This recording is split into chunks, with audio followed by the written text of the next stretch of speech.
The date is September the 19th, 1997.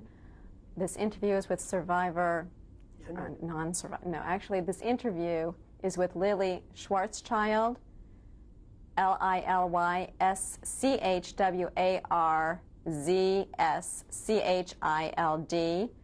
Her name at birth was Lily Rose, R-O-S-E. The interviewer is Marcy Rosenberg, M-A-R-C-I-R-O-S-E-N-B-E-R-G. The city is St. Louis, Missouri, United States of America. The language is in English. My name is Marcy Rosenberg, M-A-R-C-I-R-O-S-E-N-B-E-R-G. Today's date is September the 19th, 1997. I am conducting an interview with Lily Schwarzschild, S-C-H-W-A-R-Z-S-C-H-I-L-D. We are conducting the interview in St. Louis, Missouri, United States of America. Please give me your name. Lily Schwarzschild. How do you spell it? S-C-H-W-A-R-Z-S-C-H-I-L-D. And what was your name at birth? Lily Rose. How do you spell that? The last that? name was Rose. R-O-S-E. Do you have any other names or nicknames that you were known by? No. When is your birthday? 15th of April, 1920. And what is your age today? Work it out. 1920, I guess 77. Okay. I have to work that out. I've got to think about it. What were your parents' names? My mother's name was Annie, and my father's name was Isaac. Do you have any siblings? I had 3 sisters and 2 brothers. And where were you born? In London, England. And where were your parents born? My mother was born in Poland, and my father was born in Russia, which became, sometimes it was Poland and sometimes it was Russia, depending on the state. What was your mother's maiden name? Felt. Annie Felt. How do you spell that? F-E-L-T. And how did they meet? How did they end up in London? My mother left Poland when she was about 17 or 18 and came to London. And then she worked in a tailor's establishment, and she met a tailor there, and they got married. He was several years older than she was, and they got married and lived in London. So he came with his family from Russia? I don't know anything about my father or his family. I suspect that many, many young people left Russia and Poland in those, early years, because there was, especially if you were Jewish, wasn't any pogroms all the way in Russia anyway. So when they came and what happened, I've never known a grandmother, or my mother never ever saw her mother again, as far as I know, because I know once she came to London, she never did leave London. So I can't tell you anything about, beyond my mother, and just a little word about my father. I can't give you any information about the family. I really can't. Where were you born in? I was born in London, in a street called Charlotte Street, which is quite a well-known street. It was very much an artistic area. There was a square nearby called Fitzroy Square, and a book has come out called Fitzrovia. Many of the great artists use that area for their living and studios. So it was a very interesting part of London. And were your brothers and sisters older than you? Yes, I was the youngest in the family. What were their names? My oldest sister was Hetty. It might have been Hester, but I don't know. We just knew her as Hetty. And then one brother came next, and that was William. Then another brother came, Philip, and a sister that I just knew as Sissy, but I imagine her name was Cecilia or something like that, but it was Sissy as far as I know. And then came Betty.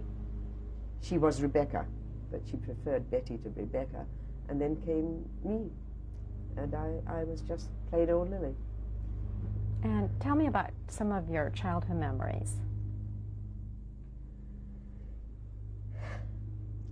Well, my childhood memory goes back to the time much later, I think, than others, when I started going to the West Central Jewish Girls Club, which was a club run by the Honourable Lily Montague. And who was she? The Honourable Lily Montague was the daughter of Lord... Good point. Forgotten. But when I look in my notes, I'll be able to tell you. She was married she was born into a very Orthodox Jewish family, but then as she grew up, she became much more liberal, and she started the liberal synagogues in London. And she opened this club, and it was called the West Central Girls Club, Jewish Girls Club, because so many girls were living in that part of London whose parents were immigrants, as my parents were, and they lived in very close quarters, and she decided to open a club where young girls could go from Monday, Tuesday, Wednesday, and Thursday and do something. And they could either learn, she got teachers from the London County Council, and you could study French or German or millinery or dressmaking or flower making or anything you wanted. They had teachers, professional teachers, come, so that for four evenings a week you could join in any of these programs. I started there when I was only about 7 or 8 years old, because I heard that there was a very junior set there, and they had a gym teacher and a dancing teacher, and I was interested in dance. So I went into the dancing class and went through from 7 years onwards until later on in life, where the woman that was the teacher was my teacher. She became my very close friend.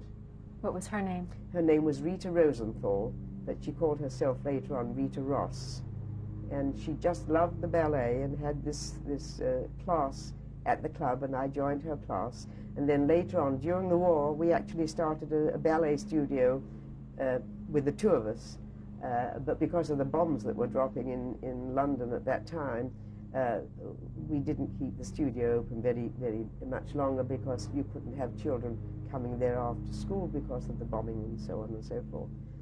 So you went to school during the day? I went to school during the day, and then 2 evenings a week I went to the club, to the Jewish club. And what school did you go to? I went to, there was just a regular school just across the road from where we lived, which was called the Marylebone Center School, the Marylebone Street School. And the Marylebone is Maryland, Marylebone. That's how the peculiar spelling was. And then from there I went to what we called the Central School, which I don't know what you would call in this country. I guess it would be sort of a high school. And I went from, in England, when I was growing up, you could leave school at 14, or you could go on to school till 16. Well, I started to go on to school, and then it was decided that the next Betty, my sister Betty, and I both went to this other school, and we decided that we needed to go out to work to bring some money into the family. What did your mother do? You said my father had died when I was a baby, and so I don't remember him. And when he died, my mother opened a grocery shop, a local grocery shop. How was she able to do that? She worked very hard, like 18 hours a day. And my oldest, the two brothers, the two boys in the family helped her to start off with, and then the older brother went out on his own business, and the younger brother, who eventually came to this country, worked in the grocery shop with my mother. But it was hard work, because you open the shop in those days around 7 o'clock in the morning, so that mothers can come in to buy rolls for their children to take to school. So it was a long, long day. But that's what my mother did. And as we grew up, when we were through school, we would help out in the shop as well. What was your religious life like? Well, we were all we were Jewish, obviously. Now, as far as I know, my mother didn't go regularly to any synagogue. Not that I remember as a child. Then when I started at the club, the Lily Montague Club, she also had services. She conducted services herself on a Saturday afternoon, and she started up. She was the head of the organization called the World Union for Progressive Judaism, which was the liberal wing of Judaism. And its headquarters is now in this country, but then it was in London. So I started going to the one synagogue we used to go to during the High Holy Days. My husband used to call them 3-day-a-year synagogue goers, were the High Holy Days. And in a street called Great Portland Street, which was only about 5 minutes walk away from our home, there was a very beautiful synagogue there. And so for the High Holy Days, we would go, my sister and I would go to that synagogue for services. Unfortunately, it was completely bombed out in the war, but it, in recent years has been rebuilt. But it was a very beautiful synagogue indeed. Did you have Shabbat dinners at home? My mother made Shabbat dinners, absolutely. Can you tell me about those? Do you remember? Well, fried fish and lokshen soup. Those two things, of course I remember. So my mother was always, on Friday afternoon, she was always frying fish, because in England, the great thing with fish was that you eat it cold, fried fish cold, delicious, I might say. So she cooked her fish on Friday and her soup, and then on Friday evening we had Sabbath and Saturday until Saturday after sundown. And Saturday mornings I would be mostly the one that went to synagogue when I got a little older. So most of your friends were Jewish? Yes.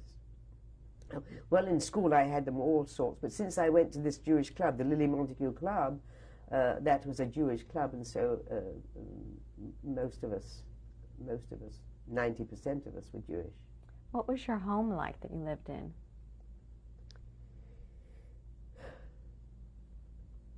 Well, when my father died and my mother opened a grocery shop, my oldest brother and my oldest sister then eventually got married and moved out. My mother and 3 of us sisters lived in one room, and it was above the shop. And then eventually the oldest of the 3 sisters, she moved out and she got engaged and then married and went away, and Betty and I and my mother lived in this one room, but we never thought of it as being a problem. It never was a problem as far as we were concerned. So we didn't have a lot of the things that wealth will bring, but boy, we had a lot of wealth that only being ourselves and doing what we did could bring. So that I never felt as though I was being, that I was poor in any way. Never ever felt it in my life. So I'm glad to say that I had a wonderful growing up period. Were you ever affected by any anti-Semitism? I didn't allow it to bother me. You know, sometimes when we were at school, some of the kids would say, "Why don't you go back to your own country?" That sort of thing. But I refused to allow that to bother me. So there was a little of it, but not very much then. Not among the school kids anyway, except if they got mad at us for some reason. You know, one of the boys might get mad at us. And, when I was growing up in England, schools were not they weren't male and female together. They were separate schools. So there was the girls' school and the boys' school.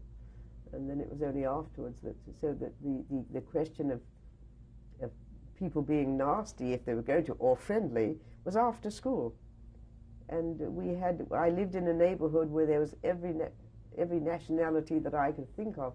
There were Africans and Italians and French and Jewish, of course, and Chinese, and every other thing that I can think of. Everybody in the area. What part of London was this? The West End of London, and it was just off a main street called Tottenham Court Road, and they call that part of it now Fitzrovia, there was a very lovely park called Fitzroy Square with a big garden area in the centre where people who lived in that area could go into that garden, but only those people.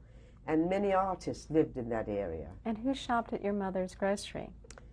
All the local neighbours and everybody else, all nationalities came in. There were 2 or 3 such shops around. And there was one particular one that was very interesting. There was a big African man who always wore native dress and feathers around everywhere, and we called him Ras Prince Monolulu. Ras Prince Monolulu was a very colourful figure. Actually, he was a tout on the racetracks, and his main thing was, "I've got a horse." But he lived just across the road from where we lived. He always had a very blonde wife, and every time each wife disappeared, he married another blonde wife, I might say. But he went into all the shops, did all the shopping there, and learned all the languages of the shopping. So if he came into my mother's shop, he spoke to her in Yiddish. Did you speak Yiddish at home? No. Well, I didn't. By the time my father had died, before he died, Yiddish was the language that my mother and my father spoke, and so that the oldest members of my family learned Yiddish. By the time it got down to me and my father was no longer living, English was the language that was spoken at all times. My mother's English was a little fractured, but we spoke English all the time. Did you learn any other languages? I learned French at school, and then when I went to Germany, of course, I learned German. Badly, but I learned it enough to get around. When did you start hearing things about Hitler? Well, we started hearing, I suppose, now in the 30s. One heard little stories about it, but nobody really believed, what was going on. Probably around 1935, 1936. Now, the war started in 1940, end of 39, September of 39. And then it was quite obvious that there was something very, very bad going on in Germany. People really didn't want to believe it, but then we had several children's transports that came to live in England, and we had many women too, but not as many as in hindsight that I would have liked to see come there. There were a lot of children, but all the children in England, the English children, were sent out of London during the wartime because the bombs were falling fast and furious, and so it was decided to send all the children out into the country to be with other families. And then when the Jewish children came, the German Jewish or the European Jewish children came into London, they too were sent out to various places. So after you left school, how old were you when you left school? I was just over 14 and a half. And what did you do? Well, first of all, my mother thought I ought to get a job in a trade that I could use later on.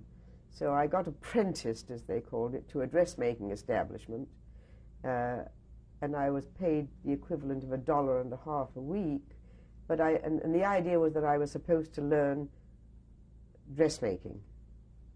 But for 3 weeks, I picked up pins from the floor and made tea for the other workers, and went out getting threads to match the colors of the dresses they were making, and I thought to myself, that's not for me. So I left there and I went to a shorthand typing school. And it was a 6-month course, but after 4 months I went out to work as a shorthand typist. So just by the time my 15th birthday came around, I was an active shorthand typist. And that's what I did from there on. I did sort of clerical work until eventually I went to a big firm called Marks and Spencer. Most people in this country know it. What year was that when you went to Marks and Spencer? It was about 1936, I think. Mm-hmm. And I worked there until I decided to volunteer to go to Germany. Tell me about those years from 36 to 39, before the war. Well, I worked in the buying offices were in a street called Baker Street in London, and there were about 200 or 300 stores all around the country. And I was there as a shorthand typist. And then after a while, I went into a department. Each group of people had a department, so you were either in the dress department or the underwear department or the candy department or all kinds of things that are sold in a department store. There was a different department. So I was in the dressmaking department, where I was a shorthand typist, and then after that, I've forgotten the name of what they called us, but when all the firms, all the Marks and Spencer firms, had to send a monthly report in of all their sales, and we in the head office had to decide how many more of what they were short of would be sent to them. And that was my job. And then when war started, there were certain so-called key people that were permitted to be left at Marks and Spencer and not called up into the army. And I was one of those. And so I worked in Marks and Spencer all during the wartime. On 2 occasions they had to get out of London because London was being bombed, and they were then afraid that if the head office was bombed, all the key workers would be killed. And so we were sent to various parts of England. And I was sent to the north of England, to a place called Blackpool, which was a seaside town. And I worked from up there, where many of us were sent. They put you up in an apartment there, or? Yeah, well, they asked you to go. Yeah, you had to find your own place. So we went knocking. And I took my mother with me at the time, because my mother, who had gone through the First World War, was scared of the bombs that were dropping in London, and I took her up to Blackpool with me. So I just knocked at doors and said, "Do you have any rooms that you want to rent out?" So this is how we found a place. And we all did the same thing. There were lots of us sent up there, and we all found somewhere to live. And we had accommodations to live, and a sort of a head office that was part of Marks and Spencer, where we did our work. And that's how it was done during the course of the war. Twice we came back into London, and then we came back in 1940 or 41 when the big bombing of London started, and then we were sent back to Blackpool at the time, where we stayed until it was safe enough to come back. And then when we came back to Baker Street, where the head office was, I heard through a friend of mine that they were looking for volunteers to go to Germany. Well, you were pretty independent. Did you become independent? Why do you feel that you were able, like, taking care of your mother and the work that you were doing at? Well, we were all taking care of my mother, you see, but I was living with my mother at the time, and she was a great woman, and I said, "Mama," I said, "I really feel as though I want to go to Germany if they'll have me." And she was very good about it. She said, "If you feel that's what you have to do, then you do it." When there was the bombing in London, did you witness any of the bombing? Yes. Oh, yes. Oh, yes. There was bombing because a lot of as a matter of fact, when the soldiers were on leave and came back to London to be with their families, they were more scared than when they were in the army, because London was very, very heavily bombed. And so you never knew when you went out of your house in the morning if the next house was still there and the people still alive. You just walked over the rubble and went to work. As a young girl, what were your thoughts at that time? Well, it was tough, but it was very strange because, you know, you perhaps didn't know your neighbor. Neighbors weren't terribly friendly. You know, English people are really quite reserved until the war came and the bombs were dropping, and then everybody went to the shelters and you became very great friends.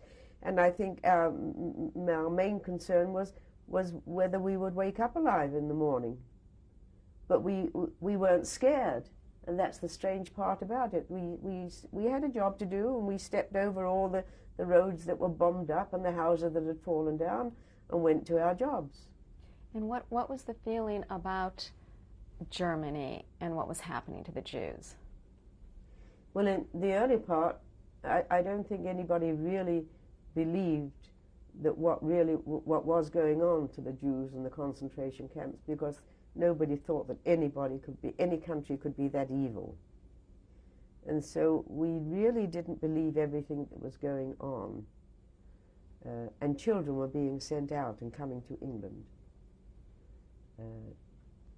And so when people went to the government and asked that they do something about it because their war started, they really didn't believe that they had to worry about what was going on to the Jews, until finally the news got out from place to place and from person to person, and that was when it was decided. And in the meantime, the Jewish organizations were looking for volunteers that would go out to Germany once war finished. Right. What about your brothers? What happened with them? Were they in the army? The younger brother was here in this country. He came to this country as a young man, long before the war. What did you think about him leaving? Did you understand why? I was only a very small child. He didn't leave because of the war. It was before the war, because there were very few jobs in London. You know, they were going through a very, very tough time, and there was an awful lot of unemployment. And and that particular brother had worked with my mother in the grocery shop, so he had no special trade. And so when it was decided that lots of young people would come to America, and they did, and they couldn't come in legally because there was a very small quota from America. And so what they used to do, groups of them would come and they would go into Canada and then come down illegally into America. And this is how my brother came in with lots of other people. Which brother was that? That was the younger one, Philip. And he lived in America until at one time, and he married a Jewish woman that was among the group that had left England, and he married her, and they lived in New York, and they had 2 daughters who were American born. So that they were all right. And then at one time he was my brother was very homesick for London, and he came to London on a trip and finagled my mother to say it's okay if he stays here. He stays in England. And so he got in touch with his wife and said, sell all the furniture, get the 2 kids and come to London, we're going to live in London. Which they did, but after 3 months he still didn't have a job, and it was just as difficult it was in the first place, so they went back to America. Okay, and we will continue after this. And you were telling me about your brothers. Yes, well, I mentioned that my oldest brother was in the Home Guard, and they had to go out on duty when the bombs were falling, so that they could see if there was any problems or any house that had been knocked down, and they needed to get help. And incidentally, you might be interested in my mother.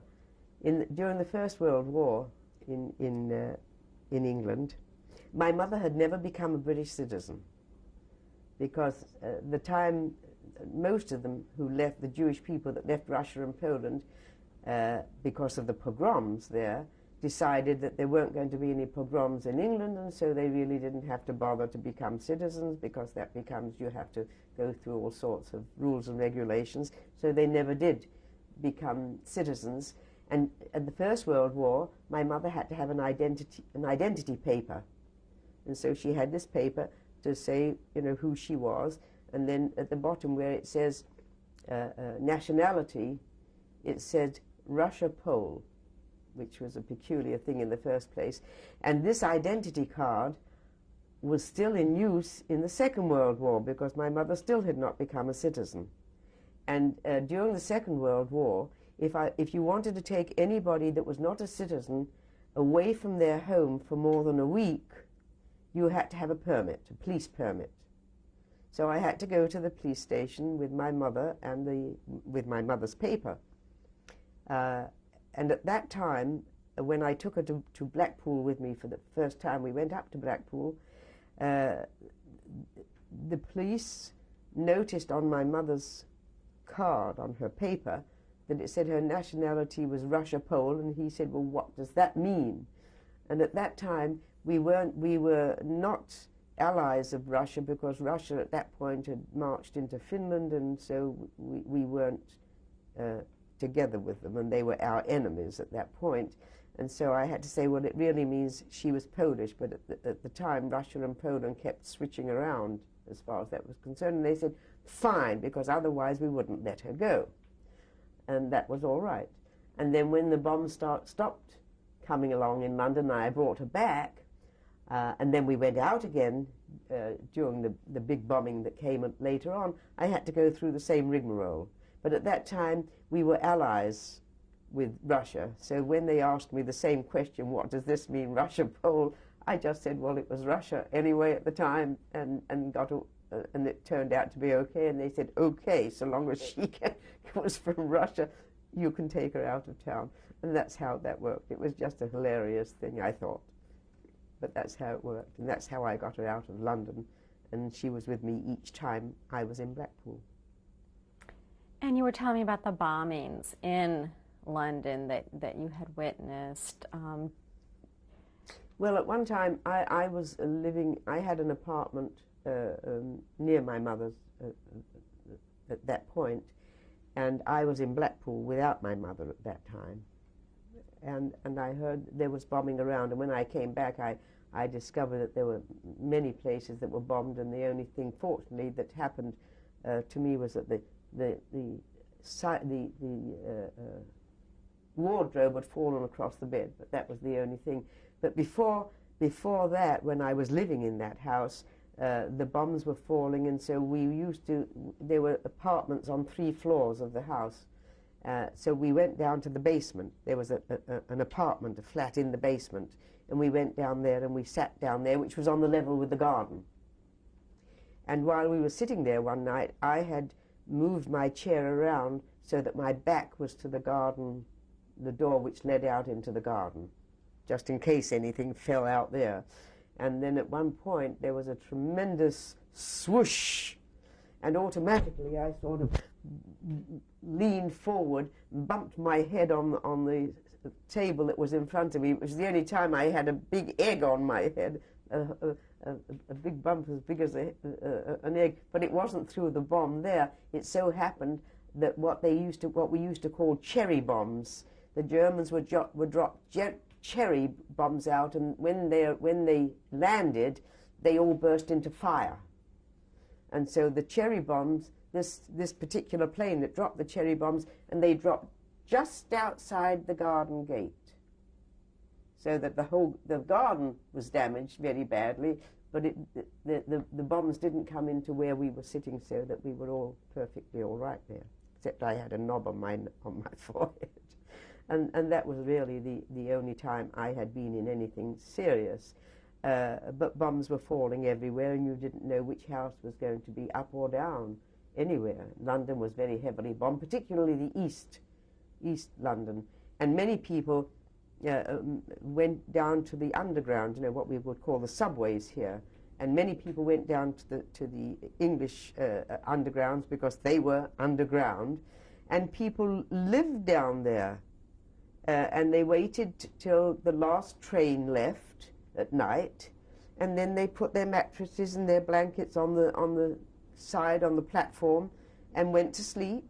And eventually the government sent in people with little trucks with food that you could buy, and all the very well-known artists, entertainers, came down to all these underground stations and entertained people down there. And you stayed there overnight until the bombing stopped, which was usually about 7 o'clock in the morning.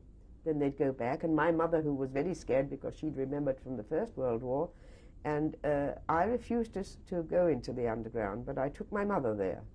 And she slept there every single night, and it was quite a long walk from the house, but people did that. And that went on during all the years. And it was very funny because then everybody became very, very friendly because everybody was in the same boat.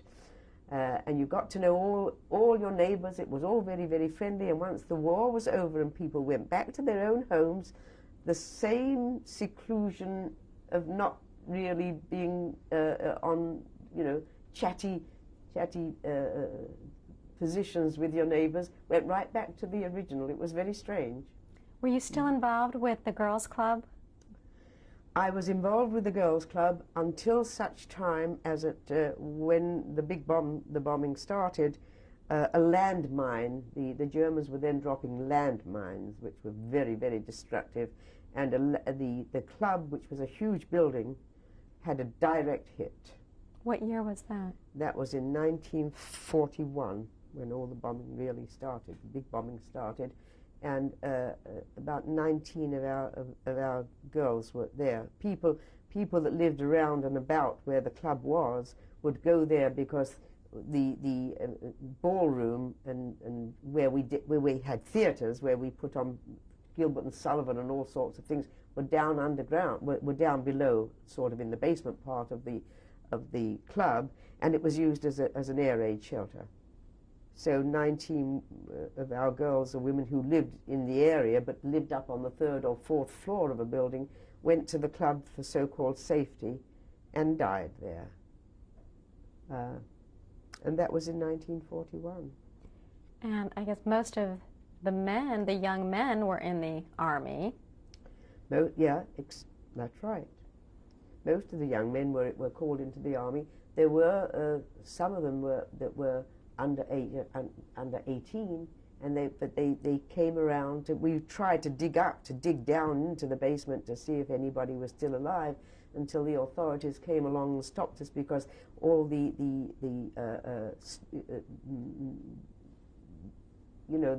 lighting systems and the heating systems were down there, and they were afraid that they would explode, and that the rest of us would get caught down there.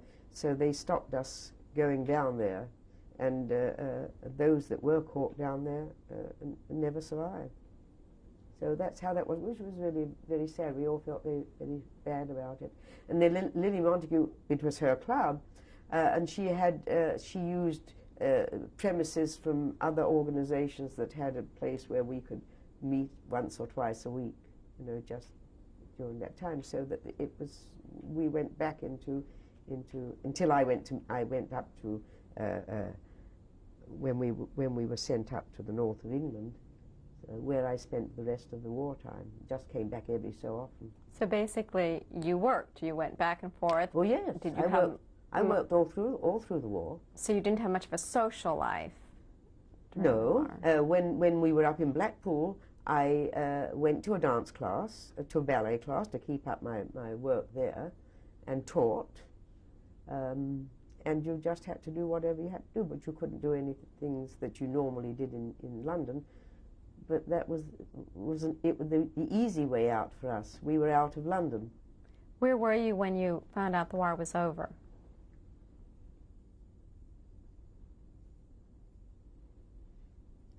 The war was over in Germany.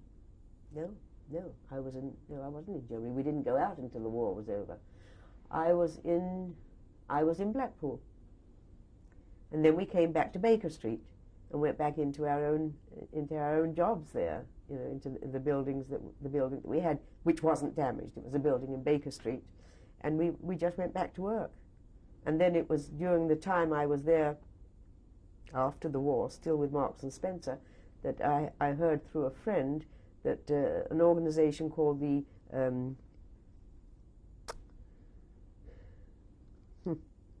it was a Jewish organization, which I'll remember. It's the Central British Fund.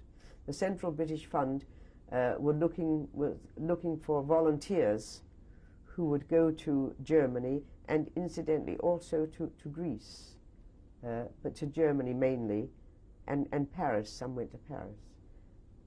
That would give 6 months. That would volunteer to go to Germany for 6 months in order to work in what became known as the DP camps, the displaced persons camps. When the Jews were out of the concentration camps, and this is my gripe, in a sort of a way, because everybody in the world knew immediately about all the 6 million that died.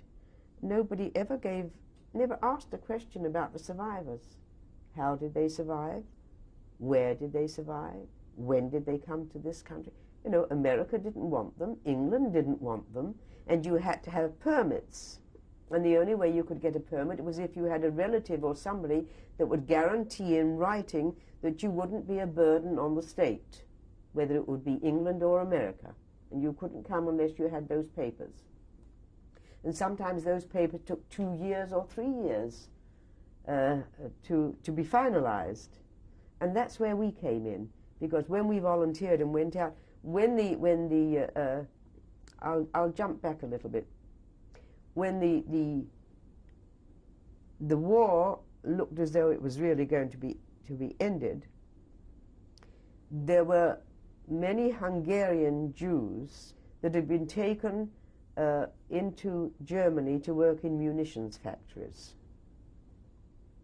When it looked as though the Americans and the British were rolling into Germany very fast, and they realized that they were on the losing end of it, they took all these women and put them in trucks and wanted to get them as quickly as possible to Belsen, where they could be put into the ovens in Belsen. But on the way, the Americans were coming through, and so 3 trucks were shunted into a sort of a forest area. And this forest area, when the Americans came through, and whoever was driving them just left and went out to look after his own skin, and so these 3 locked trucks. So they were being driven by German... They were being from the concentration camps, or from the where these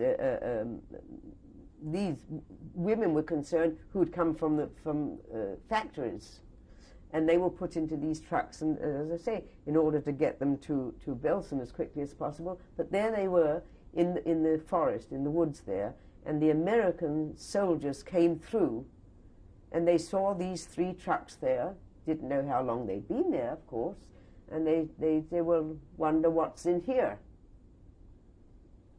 And when they opened the trucks, they were filled with women, and all standing up like sardines, and some were dead and some were alive, but the dead ones couldn't fall any place because they were so crowded in, and they had shut up these trucks. No war, no air, no food, no water. And this is how the American soldiers found them.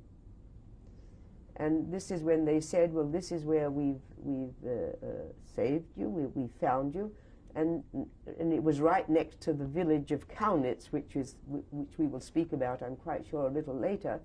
And they put them into Kaunitz was a farming village. And the Americans put all these women they went to all the farmers and said that you'll give up this room and this room and this room. How do you spell that? Kaunitz, Kaunitz. And in Germany. In Germany, yes. And that was my first camp. When I arrived in Germany to be assigned somewhere, I was assigned to Kaunitz. Okay. I want to know first how. Let's go back to when you first decided to volunteer to do this. When I heard from a friend of mine that the Central British Fund was looking for volunteers. So I went to Simon Marks, who was the head of Marks and Spencer, and then became Sir Simon Marks. But Simon Marks, and it was a very big firm, as I say, they had over 200 stores, and so there was a big board. And I was called up to the board. And all the board was sitting around this enormous table, shunting questions. Why would I, as a young lady, what makes me think that I ought to go to Germany and volunteer to work there? And I told them that I wasn't called into the army, And I felt that this was something I had to do, and they wanted volunteers for 6 months, and I was asking them to release me from my job at Marks and Spencer for those 6 months. Why did you feel it was something you had to do?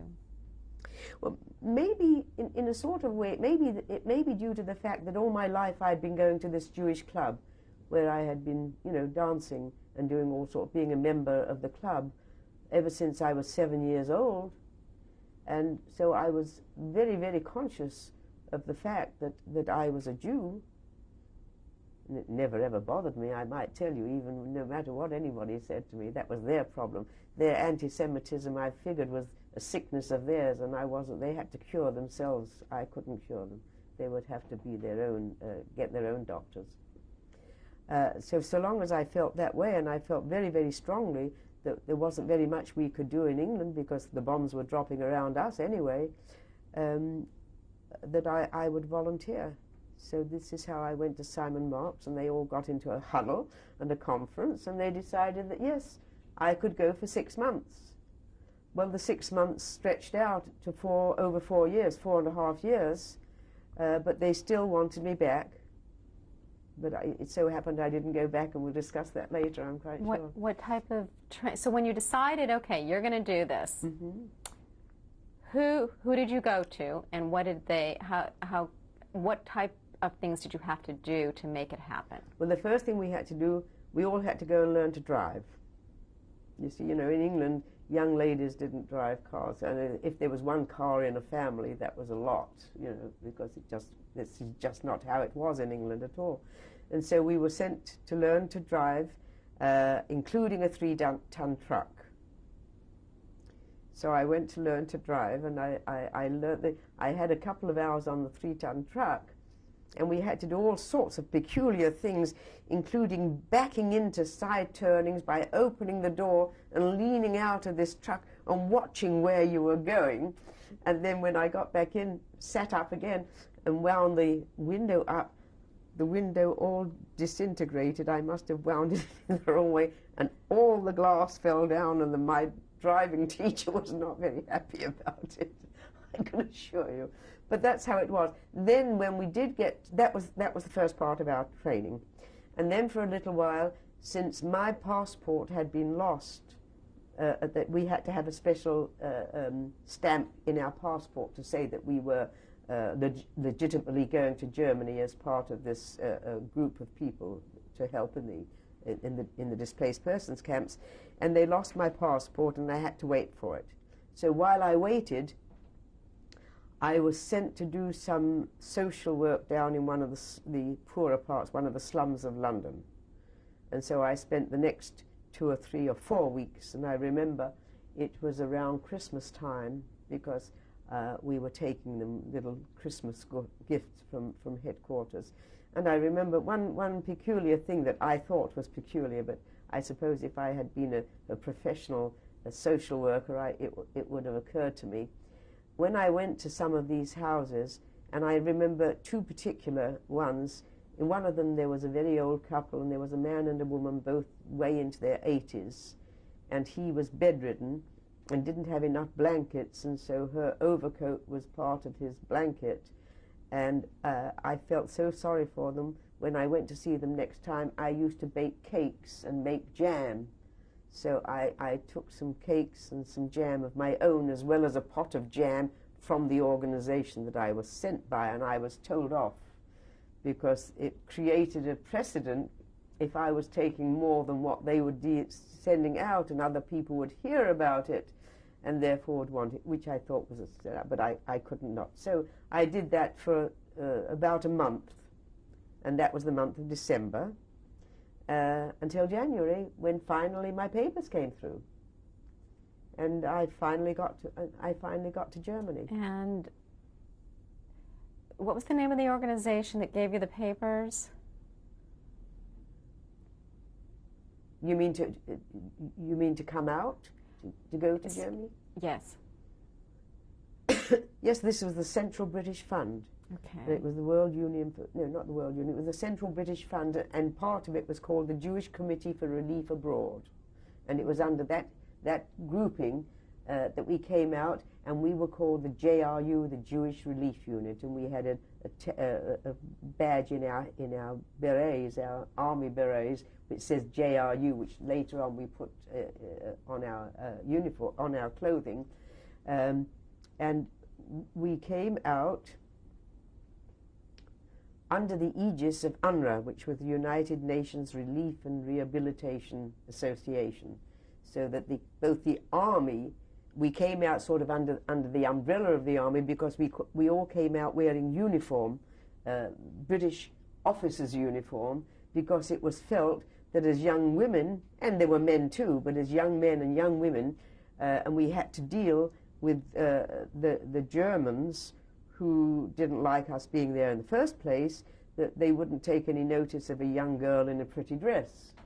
And so we went out in uniform. And later I'll show you some pictures where I had this uniform on, and so you'll see how we went out.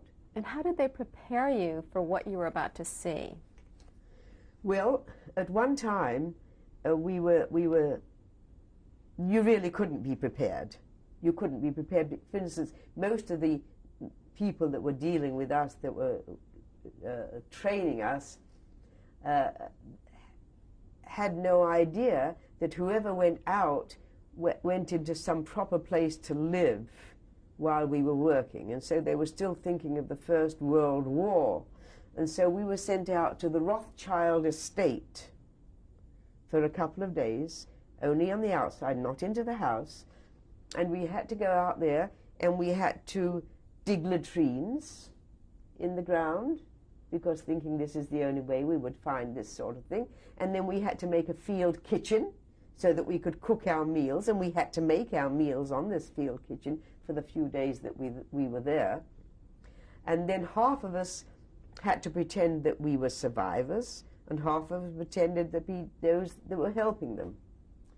And so we had to sort of get them, you know, in absentia, as it were, get them to camps and look after them, and then we switched around, and then we were the displaced persons, and they had to help us, you see. And well, I remember one very funny thing. I didn't tell you this the other day, but I'll tell you now. Because when I was being part of the saviors, as it were, and a man who was going to be one of the people from the concentration camp, I said, "I'm so glad to meet you," and I put my hand out to shake hands with him, and he went like this to me. Because it didn't occur to me, because, you know, very Orthodox Jewish men don't shake hands with women unless it's their wives, you see. Well, I didn't think about it. So it was just a little feuilleton, just a little funny thing that happened at that point, and I learned very fast. And we did that for 2 or 3 nights. But then, of course, when we were then sent out to Germany, the conditions were not like that at all, because we were all, I mean, for instance, a large number of our group went to Belsen. And Belsen, the actual concentration camp of Belsen, was fired, was put to the fire, because there was typhoid and typhus there, quite apart from anything else. And so when the soldiers came, they just burnt the whole thing down. And the people that worked in the concentration camp of Belsen that was there, they had these houses or accommodations right next to the concentration camp, and they were still there.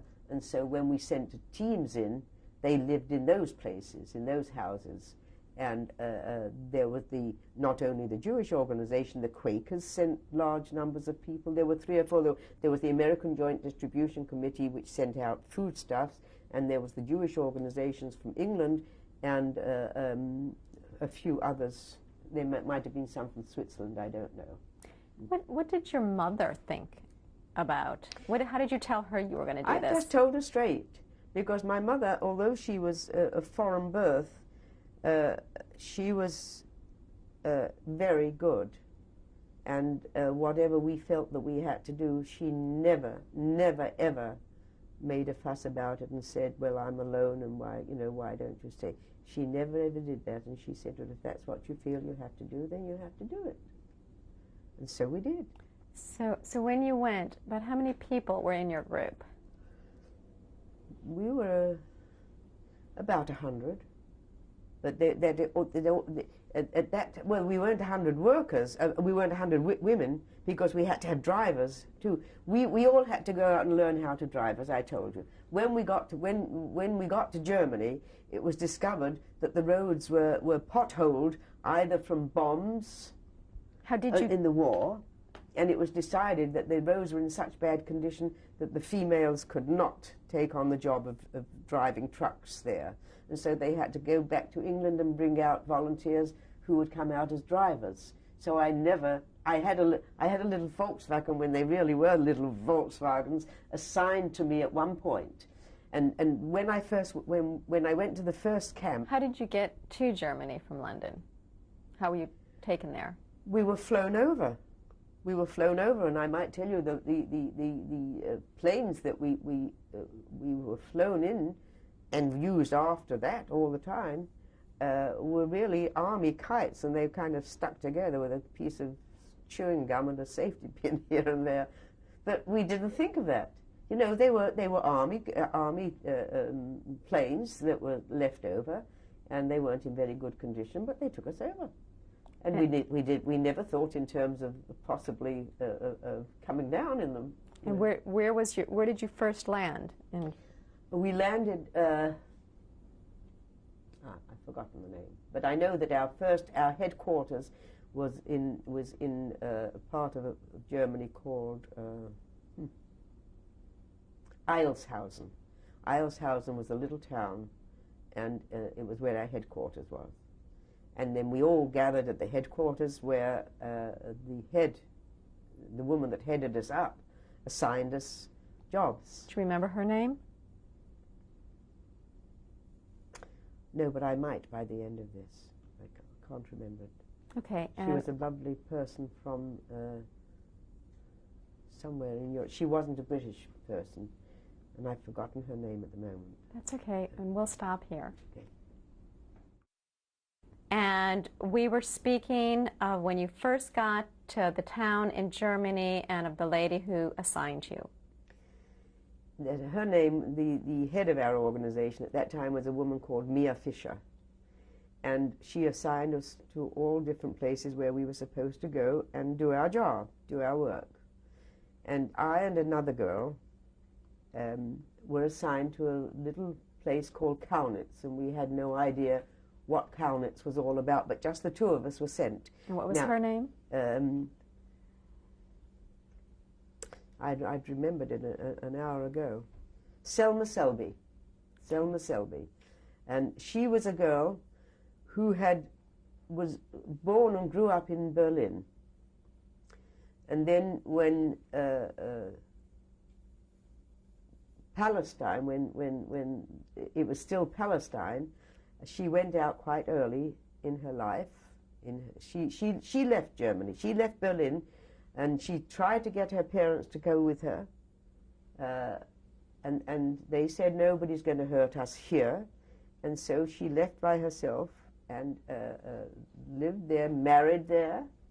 And then when she heard that the volunteers were wanted, she volunteered, and so she left Israel, or Palestine as it was, came to London, to our organization, and she and I were both assigned to Kaunitz. Incidentally, she tried to find, she found that 51 of her relatives died in Germany, in the camps. And she and one old aunt were the only two survivors, one who had survived in Germany and she who had survived because she had gone to Palestine. Her parents, of course, had gone. And so we were sent to this little town, this little village, and it wasn't a camp as such. And what was the date when you were sent? It was at the beginning, either January, I think January of 1946. Okay. And we were told to go there and requisition a house, because there was no camp there as such, because the Jews were in, by that time, where it started out being mostly Hungarian women. I have to jump back a little bit, if you don't mind, because immediately after the war, Germany really became the land of the wandering Jews, because when the Jews were taken into the concentration camps, families were never kept together. Husbands were separated from wives, children were taken away, most of the children were killed almost immediately, and so that nobody knew who survived. And so when the war finished, there was this constant trek back and forth across the whole of Germany of Jews going to all the places where there had been concentration camps to see if there was any family survivors. So by the time I got to Kaunitz, there was a mixture of men and women. So it was mostly Hungarian women and Polish men. And they had come and they were in a camp, and you had to be in a camp before you could get food or anything else. You had to be in a displaced persons camp. If some people who might have chosen to live on the German economy and get some work there, then they were on their own at that point. And so very few did. Later on, which I will perhaps tell you later when I went to that part. And so when we got there, there were Poles and the others there, the women there.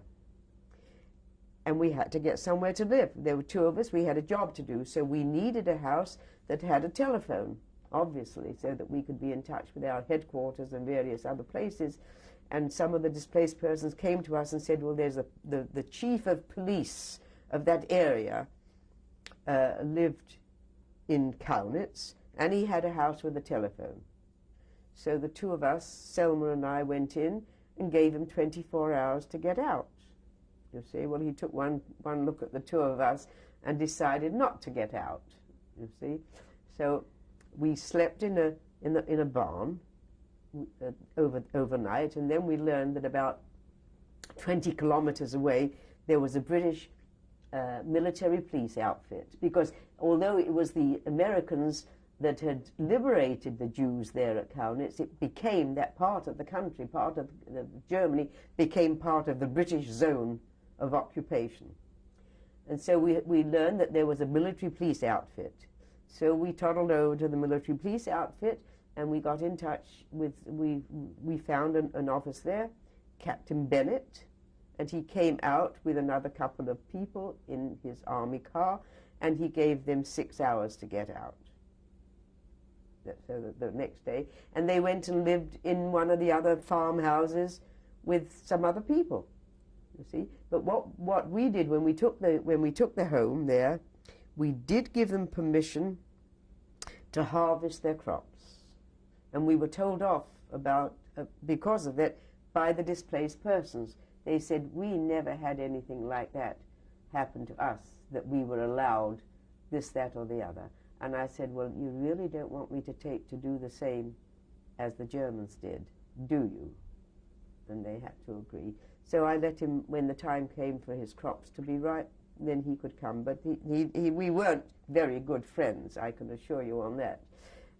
And so we lived in that house, and the next day I had one girl that could speak English and who could type to come in to be our secretary. So we had a little office. The main lounge was the main living room was our office, and she came in every day from her place to work because we had all millions of things to be done.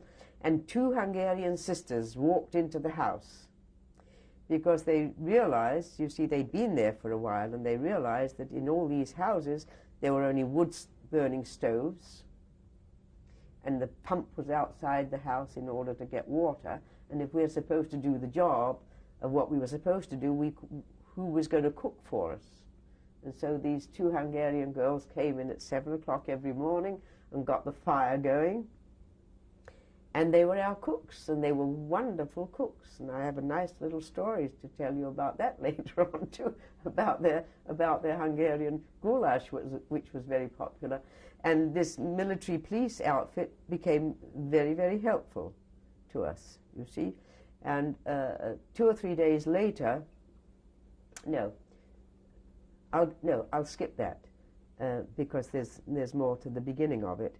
And I got in touch with all the people that were in. We discovered that there were men living 3 and 4 and 5 in a room, and the same with women in among the Germans, and they were mostly the farmers' wives, because most of the farmers were in the army, so that they were the women there. And they didn't like the idea of having these Hungarians and everybody else in their rooms. But there came a sort of modus vivendi there, because they had to have the Jews in there. They had no alternative. And the Jews got rations of food, which were rather difficult. Certain things were very difficult for Germans to get. Germans wanted coffee to start off with. They were great coffee drinkers, as most of Europe is anyway. So coffee they wanted, cigarettes they wanted. And where did these come from? Well, you see, our rations for the Jews came partly from the army, and then the Jewish organization, the JDC, the Jewish group that go all over, always doing, they came in once a month with foods and stuff as an additional stuff, and they went to all the DP camps, you see. So we got the food from that way, and there were many Polish people by that time I can only speak of my camp, but it was the same everywhere, and the Polish people knew only orthodoxy. Therefore, there are certain things they would not eat. So that when, so they had tin stuff from the joint, they got the tin goods, and so they had those foods, and then if the farmers wanted to do something, to give any food, those that weren't Orthodox could perhaps get some meat from them, but not very often, because that was rather scarce. But what we did have, the farmers had eggs and butter, and we had Hershey syrup, and we could get a ration of cigarettes. I had a ration, you see. I had a certain amount of money, my pay. I had no pay, you see, as volunteers. But what we did do, we got a certain amount of money which would pay for what in America is called the PX. So I had some money where I could go to the equivalent of the PX and buy stuff. And you could get all sorts of things there. And that I didn't need anything else. I had clothing, I had housing, I had food. So money was not much use to me anyway, unless I wanted to go on the black market, and I wasn't interested in the black market. So that certainly was not part of my curriculum. It was part of most people's curriculum, because you could get German, for a pack of cigarettes, you could get an awful lot of German money.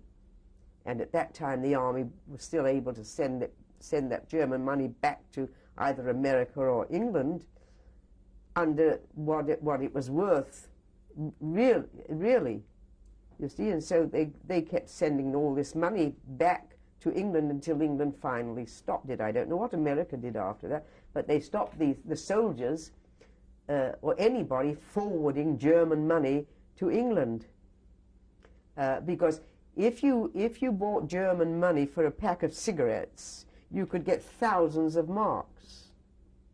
Well, normally you would only be able to get, for £1 or $1, only 4 marks, but under the circumstances you could get hundreds of marks, because they wanted the cigarettes.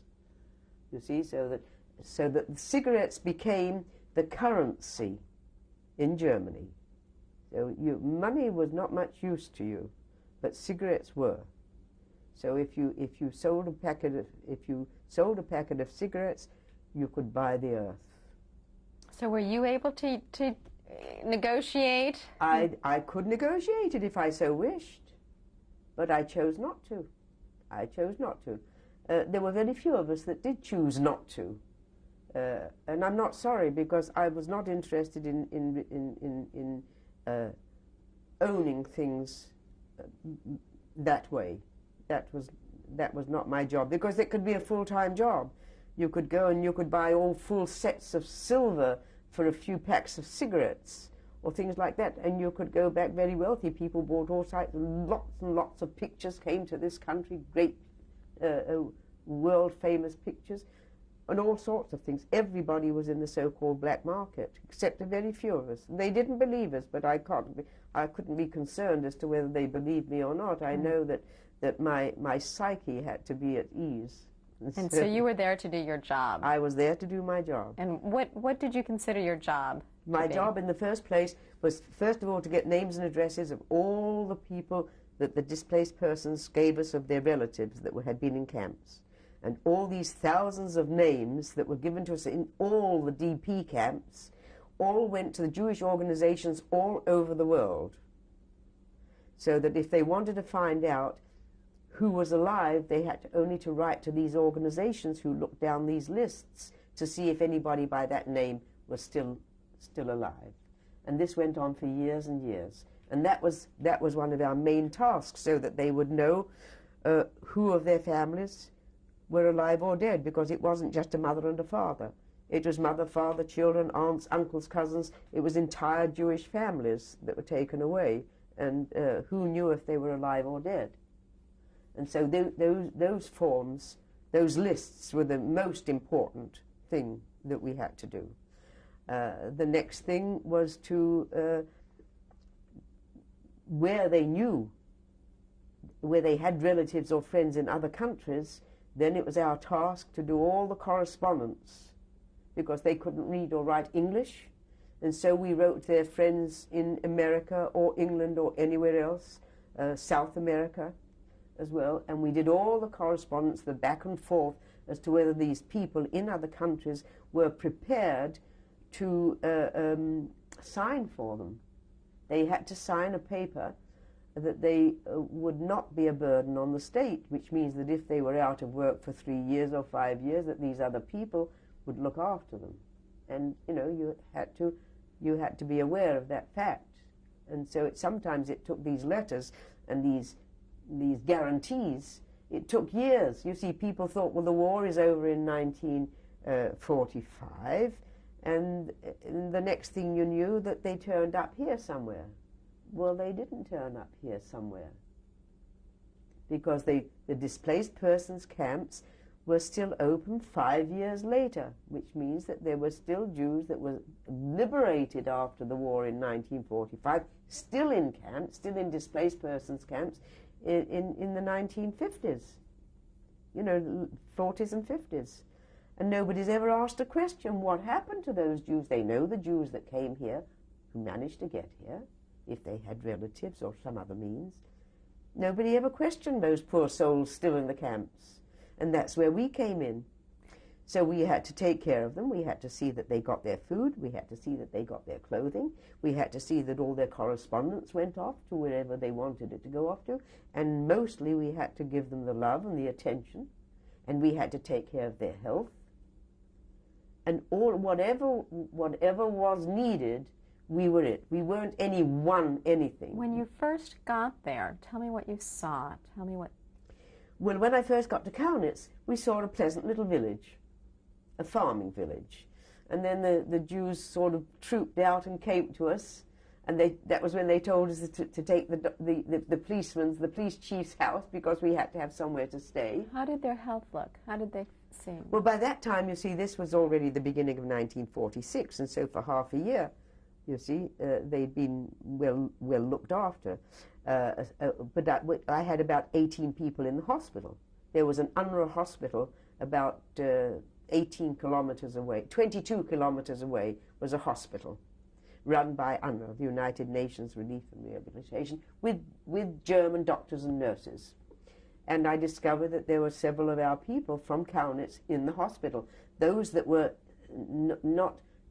that didn't need to be hospitalized were in the camp, and then we got a 3-ton truck from the British Army once a week to take anybody that needed to go and see the doctor and get some sort of medication. So once a week they were taken to the hospital and then waited for and brought back to Kaunitz. And so these were the people that were not seriously ill. But I did have, and 2 of those cases I will tell you about in detail, because I think it's very important that I do, were in the hospital. And when I was there with this other Selma, we did have, she was the driver, and we had a little truck And after the first week or two, Selma was the driver, and we were able to get to the hospital quite easily, and I was able to get there to see the patients there. She ran it into a tree at one time in some slick, snowy weather. And the pickup truck was completely ruined, and so we were there without any means of going any place. And we weren't big enough to have an extra driver and a truck sent in for just this small camp. So I went to my friend, the military policeman again, and he brought out a bicycle, a folding bicycle that the British Army dropped by parachute when the troops landed in Germany during the war. So he brought me one of these folding bicycles, which I just undid and put a couple of screws in, and that's the way I got to this 20 kilometers away. I drove this little bicycle, and I went out to see I went out to see the patients as regularly as clockwork on my bicycle there. But you had to fend for yourself and do what you had to do. And there was one girl I'll tell you about, because that's important. There was one girl there, and she was lying on a plaster bed. And it turned out that she had been hit with a truncheon so many times during her time in the concentration camp that she had got TB of the spine. And the prognosis was that she would never walk again. And so they made her a bed in the shape of her body, and she was lying on this plaster bed in the hospital. Well, it turned out that a sister of hers survived, and they didn't know each other because they were obviously in different camps, and she couldn't go to look for her sister because she was in bed, and the other sister was going around all the camps to see if any of her sister was still alive or her parents were still alive. Do you remember their names? Yeah, I got them. They're in New York. Yes, I will tell you about them. So one of them came through finally to this little camp of Kaunitz, which was just a little farming village. It was not, everybody went to Belsen because there were thousands of people there. And they thought, well, they're sure to be there. Well, she finally turned up in my camp. And when she told me her name, I took her to the hospital. I said, here's your sister. Which was it. Nice. And she was, but this girl was in the American zone. Her DP camp, displaced persons camp, was in the American zone of occupation, and that's where she was registered. And the sick girl was in the British zone of occupation, and she was registered in my camp. So she had to just keep, she was still had to be over there because she had lost a fiancé who had died in the camp, and her parents obviously had gone as well. And she and another man who had lost his first wife, and they were going to be married, these two. So they were an item there, but they both came in to see the sister. And they came one day and they said, well, in where they were, in Munich, I think it was Munich, but I'm not sure. I'll check that later for you, if you like. There was a hospital that was run by nuns, and it was a very, very good hospital. And if I could get the sister down there, they would have her put into that hospital, and they would be there on tap, and they would be able to look after her. Well, it was a question of about 250 miles, and how were we going to get this girl who was on a plaster bed? So I went to the British Army, and I asked if they could borrow a 3-ton truck. And we built up a sort of space so that we could put this plaster cast on top of it. And I took a doctor and a nurse from the hospital where this girl was in. I asked permission to take them down to this place, and then we would bring them back. And so they put this girl on the bed in her plaster cast, and the doctor came so that he could give her painkillers every 4 hours, so that, you know, the shaking of the truck, because the roads were in very bad condition, and you couldn't travel more than about 5 miles an hour anyway, partly because of the road and partly because you didn't want this girl shaking up and down all the time. Well, it took us, we left Kaunitz at 4 a.m. We thought we'd do it sort of start very, very early before any other traffic was on the bumpy roads. And we got there eventually at 11 p.m. That's how long it took us to do that 250 miles. Well, there were all sorts of reasons for it. One was because you had to stop every so often in order to give her relief. And then when you did go, you went very, very slowly. And then the question was that was the American zone. And the American zone had nothing to do with the British zone. That, you know, Germany was cut into four: American, French, four of us: English, American, French, and Russian. They were the four zones.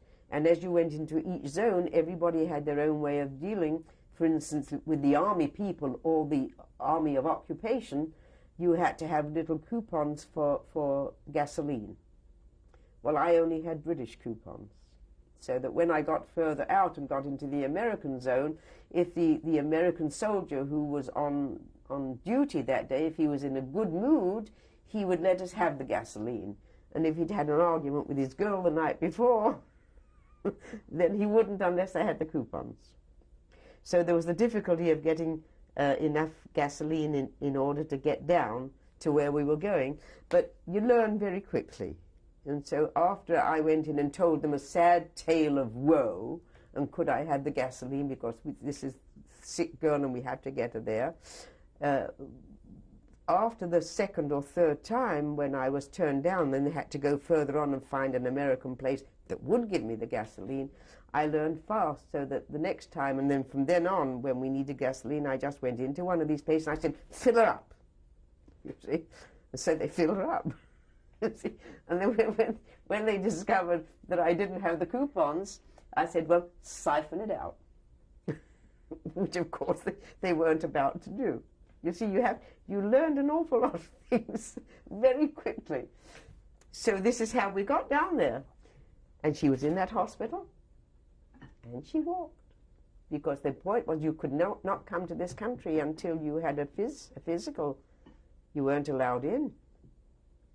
And so long as she was on a plaster bed, she was never going to pass a physical. Well, she did eventually. She walked. And she got into this country with her sister and her sister's new husband. And they live in New York. And I see them nearly every year when I go to New York. The same three people. That's wonderful. Yeah. And the one that was on the plaster bed actually got married. She didn't have any children. She got married and lived just outside of New York. And then about a year and a half ago, her husband died. So she comes into New York to spend time with her sister and her brother-in-law. And the sister has married children now and grandchildren. And I'm in touch all the time. We either write letters to each other during the holy days, or we phone each other every so often. How many people were there in Kaunitz? We were about 350, approximately. And they took their orders from you? They didn't. Well, orders, what orders? They didn't have to have any orders. We weren't there. We were only helping them and giving suggestions and helping whatever they wanted to do. And the orders, we looked after them. We saw that they got medical help. We saw that they got their food. We saw that they got their clothing. Did they? And we searched for their relatives. Did they themselves have an order of? Well, most of them were waiting. Now, a lot of the Hungarians wanted to go back to Hungary. But you still had to wait for the protocol of the Hungarian side of it, having you back, making transportation for them to get back from Germany to Hungary, and all that took a lot of time. But many of the Hungarians did go back home. The Poles didn't. The Poles didn't. So that we had to arrange for all those things that were necessary. Then when the Poles did get any ways and means of getting out, we had to make all their arrangements for them. We also had to, I had what was called in German Sprechstunde, which is consulting hours, because you had to be almost like a doctor, because they had problems, and they had worries, and they had sadnesses, and you weren't going to tell another person in the same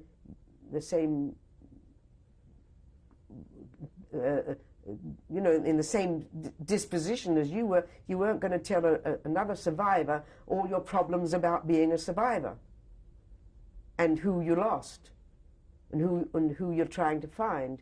And so we were the ears and the hearts, and we had to love them and take care of them and listen to them. And if they knew anybody, if they wanted any correspondence sent to anywhere in the world and they didn't know how to go about it or didn't know how to write a letter in English, that was our job too. It was our pleasure, of course, to do it.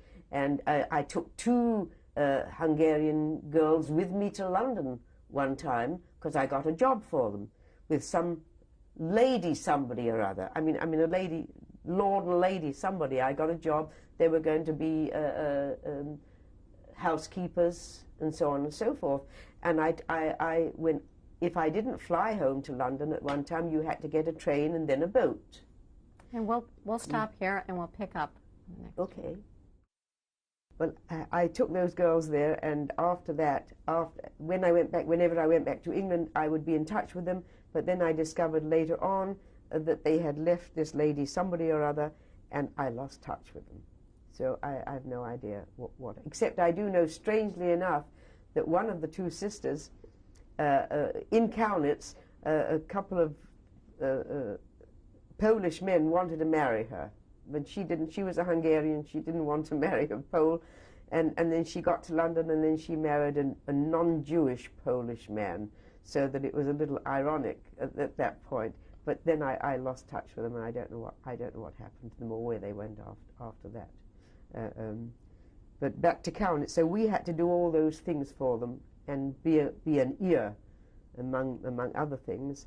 And at one point, I remember a horse and cart landed. Oh, I have to go back a bit. When we went to Kaunitz and we had this house, we only had an outhouse. There was no indoor toilet. So there was an outhouse with 2 bowls, you see, and then there was a sort of a wooden thing that you could push across, and that was our toilet. And it was only when we'd been there for about a couple of weeks that it suddenly occurred to us, what do we do with all that stuff down there? Because there were only buckets down there. We didn't even give it a thought. See? Well, as luck would have it, a big truck turned up with a German farmer, and he comes into the house to ask if he could empty out our 2 toilets. And he would give us some eggs and butter in exchange. Excuse me, I'll have to laugh still. So we were very delighted for them because they wanted to put it on their fields. See? So we finally got, so every month or so he came to empty our toilets, and it was a working position. And it was very nice. So we got some eggs and butter and something like that from him, and he got whatever he wanted for his crops.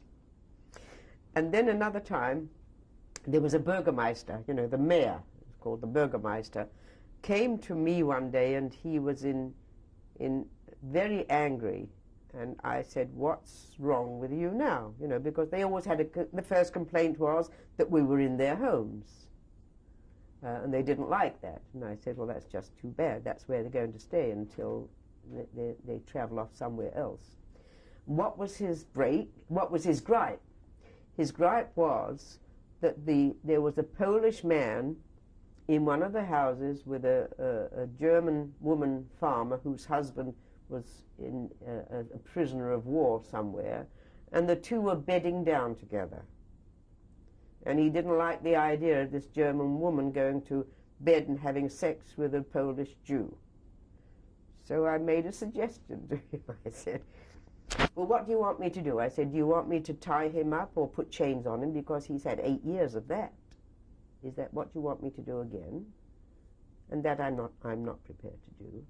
I said, I do have a suggestion. And I said it with a straight face. And I said, why don't you get a chastity belt for the woman? And there was a sort of silence for a few minutes until he got the general idea. And I said, I can't tell him who he should sleep with or not sleep with. If you want to discuss that with your lady there, that's your business. But I don't, I said, that is their lives, and I'm not here to stop them doing what it, so long as they're not doing anybody any harm, I'm not here to tell them they can't do it. And if you tell them they can't do it, then you'll have to find them another house for them to go, and there'll be another woman there. You see, so that settled down, and we decided to be friends, because he discovered that I had schnapps. You know, I had a bottle of drink that I could get from my PX every month, and they couldn't get it. So they couldn't get schnapps, and I couldn't get butter or eggs. So he came for a drink of schnapps once a week, and once a week he brought me butter and eggs. And we were able to sort of dole it out and do certain jobs. So you have to learn very quickly how, you know, how to maneuver. And so he didn't like me, but he liked what I could do, and I didn't like him, and I liked him for what he could bring.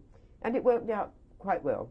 And that's how it was. So you had a sort of a modus vivendi, and it worked out. And we decided to make peace. And then somebody, somebody else came in a truck. We had, you know, loads and loads of stuff sent by good people from all over the world.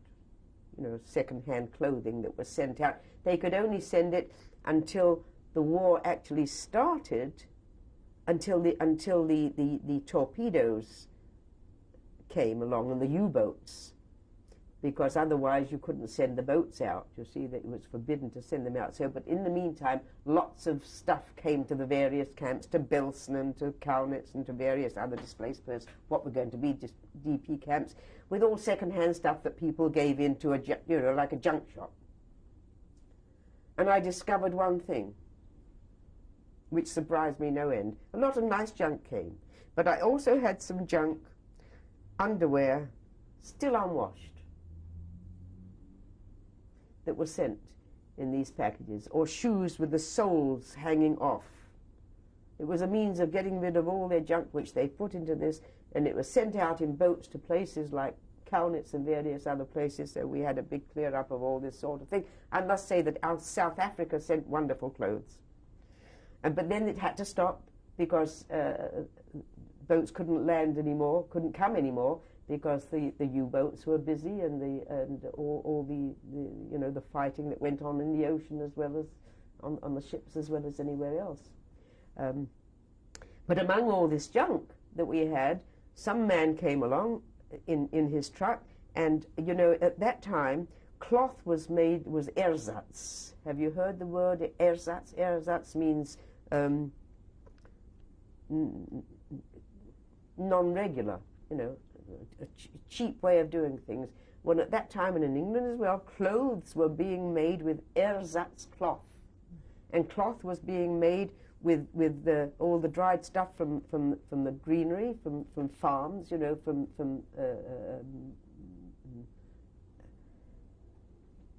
the what do you call them? From all the plants, when they died down, it was all, you know, sharp stuff. All that was all ground up, and it was all made into cloth, believe it or not. And in the wartime, and even after the wartime in England, your skirt was made of bits of, you know, it looked like cloth, but it was really made of all sorts of bits of flower, plants and nut kernels, you know, all sorts of things like that. Well, they wanted. They would give us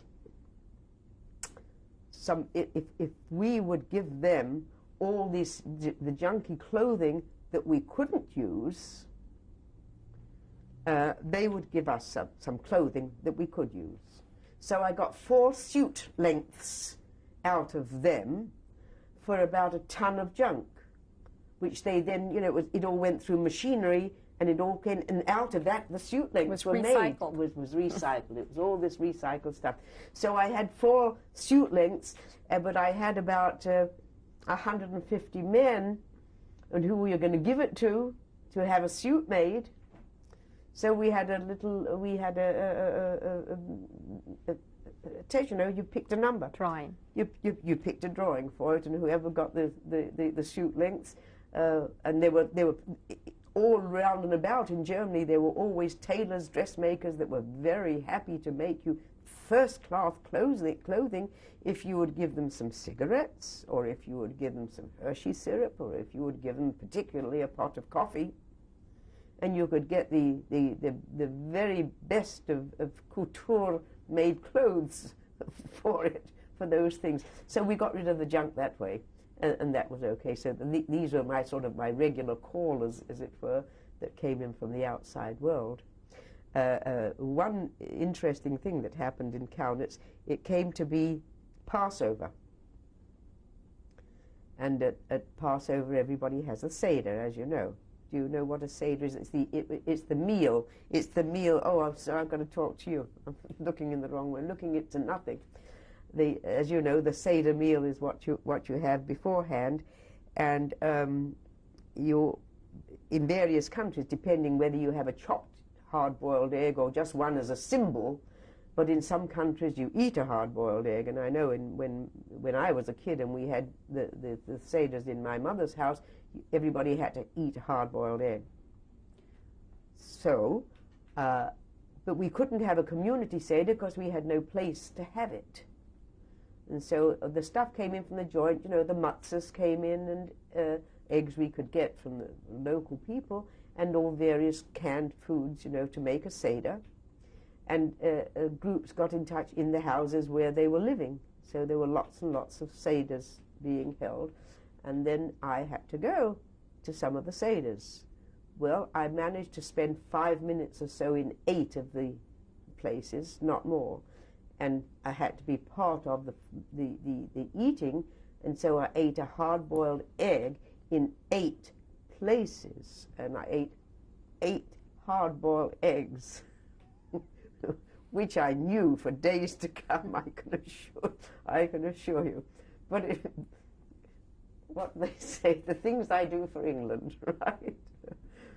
But it was very nice, and so it was very good. And then the other thing that was rather interesting about that accommodations, because of the peculiar accommodations that we had to have, a lot of one young girl, a young Hungarian girl, was there with her mother. Just those 2 survivors, and the mother was a young woman as well, because the girl was about 17 or 18 years old, and her mother was, you know, either in her late 30s or very early 40s. Very nice woman. Well, the girl falls in love with a Hungarian boy, and they want to get married. This was one of the brides, one of the brides. So they got married. We had we got an army man in. A chaplain. A chaplain, Jewish chaplain, in, because we had no rabbis. There were rabbis at Bilson, but they were miles and miles away. So they were married. And then there was a question of where they were going to sleep. Now, the boy had slept in one of the rooms of the farms with 2 other boys, so there were 3 males in that house. And in this room, in this place, the girl and her mother slept in a big double bed in another farmhouse. Now, we had to have somewhere for the bride and groom to be. And there was no such place, and so the bride and groom slept in the double bed with the mother, and it seemed a perfectly natural thing to do. You make do. You make do, and you had to make do. This is how it was, and nobody thought it was funny, or it was tragic, or it was difficult. They were married, and they were legitimately together, and the mother had no place else to be, and this is how it was. They had gone through much worse in the camps, that's for sure. So that this was a nice thing to happen. But I just thought I'd throw that in as a piece of information, because you had to deal with all sorts of things. And it was only later, when some of the Hungarian women went home, that we were able to sort of move it around somewhat. Were there other marriages in the time you were there? Oh, yeah, we had several babies born in Kaunitz during the time I was there. sometimes they got married by going to Belsen, because in Belsen there were many rabbis who had survived and therefore could do it. But there was a very big problem, and this you may not know, and the others, anybody else certainly wouldn't know it. Under Orthodox Jewish law, you have to have 2 witnesses to a death. Did you know that? You probably might have heard about it, but you have to have a witness to the death. Well, when all these people were killed, whoever was a witness was himself or herself killed. So you couldn't get witnesses to any deaths. Well, you weren't officially bereaved until you had that knowledge. Well, the rabbis in Belsen formed a Beit Din, a sort of a court, and they changed the law somewhat as a temporary measure, because it was quite obvious that you never were going to find somebody that saw somebody being killed. And so we did, yes, we had several marriages. And three of them I will tell you about, because they were very special. Among all the junk that was sent to us, there was a white dress, a top and a bottom, and it was a long white dress, and it was very pretty, and I decided, since we were having marriages anyway, or get-togethers or what have you, that we would keep it as a bridal, as a bridal gown.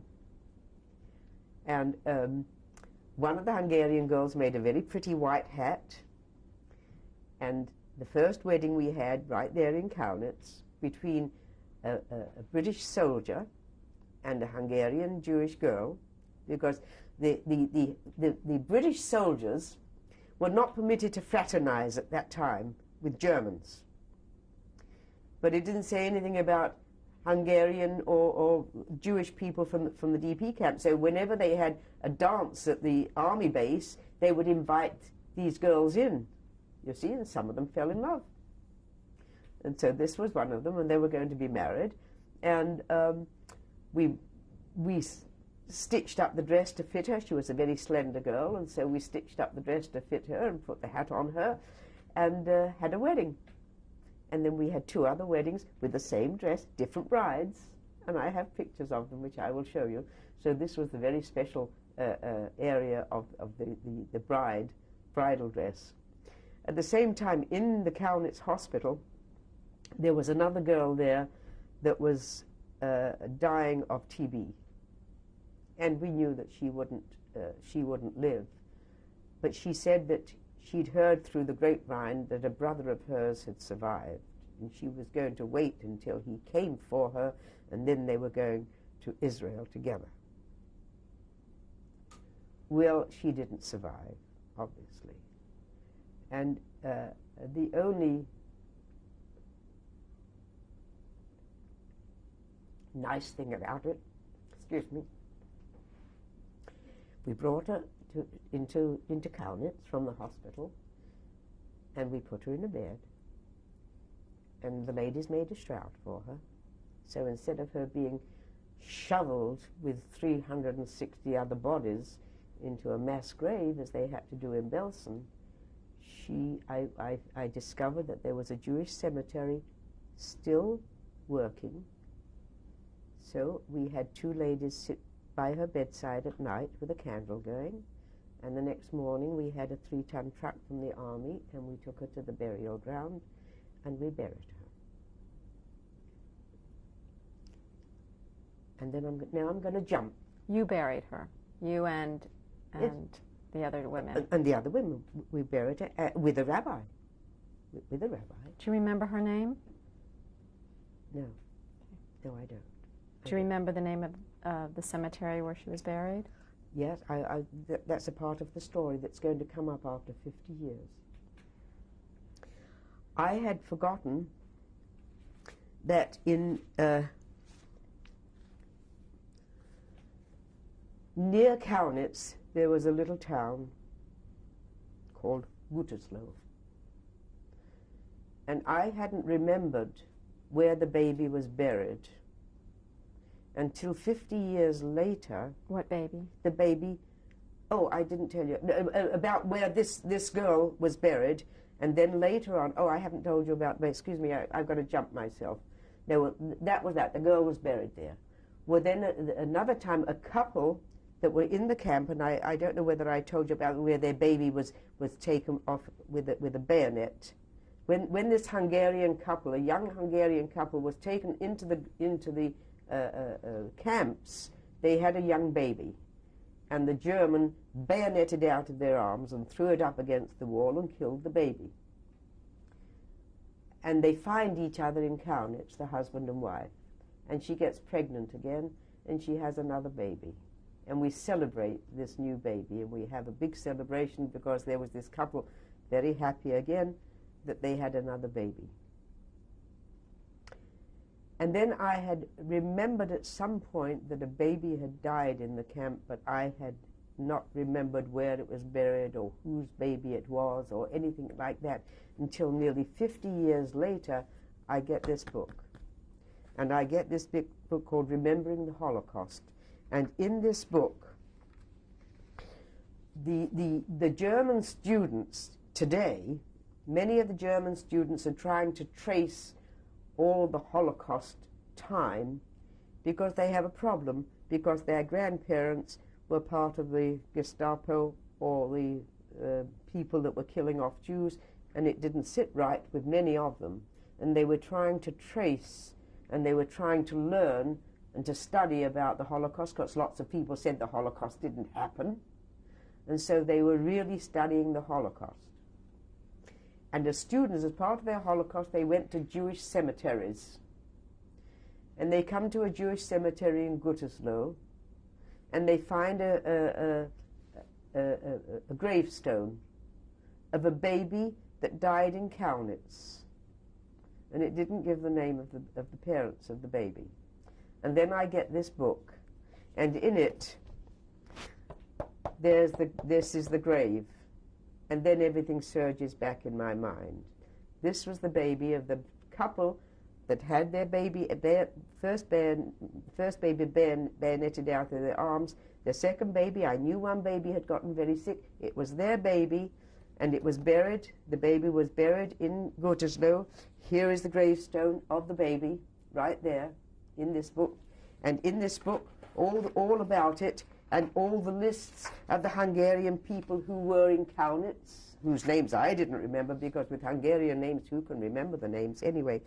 And then I wondered what happened, because I left Kaunitz to go to Belsen. My second camp was Belsen, and I went to go to Belsen before that couple who were trying to get away somewhere, and had been doing all their correspondence, you know, to get someplace, eventually went to South America, but I didn't know that.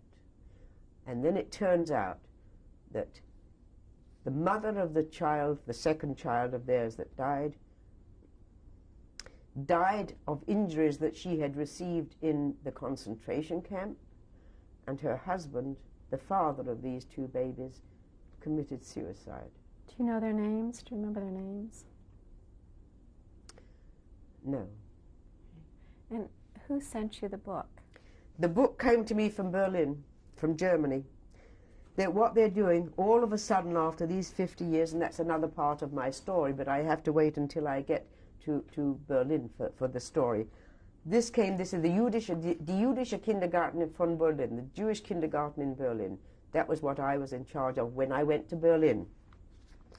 And this was Remembering the Holocaust. So in this last 2 years, these books turned up to my house, because here they discovered, when they were looking for, they wanted to do the 50th anniversary of the kindergarten, and to see if they could find out any of the survivors and what they were doing, came across my name as being in charge with another man of the kindergarten.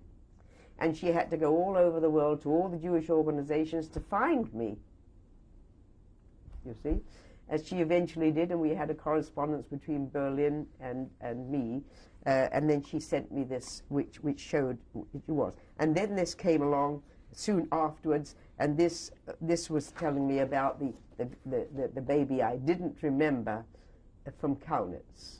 So when did you leave Kaunitz? I left Kaunitz at the end of that year, of 1946, and from Kaunitz I went to Belsen. Who gave you the orders to leave? This woman that I showed you. Did she feel that your work was done in Kaunitz? Well, she felt, you see, a lot of the people had either gone back to Poland or some had gone back to Hungary.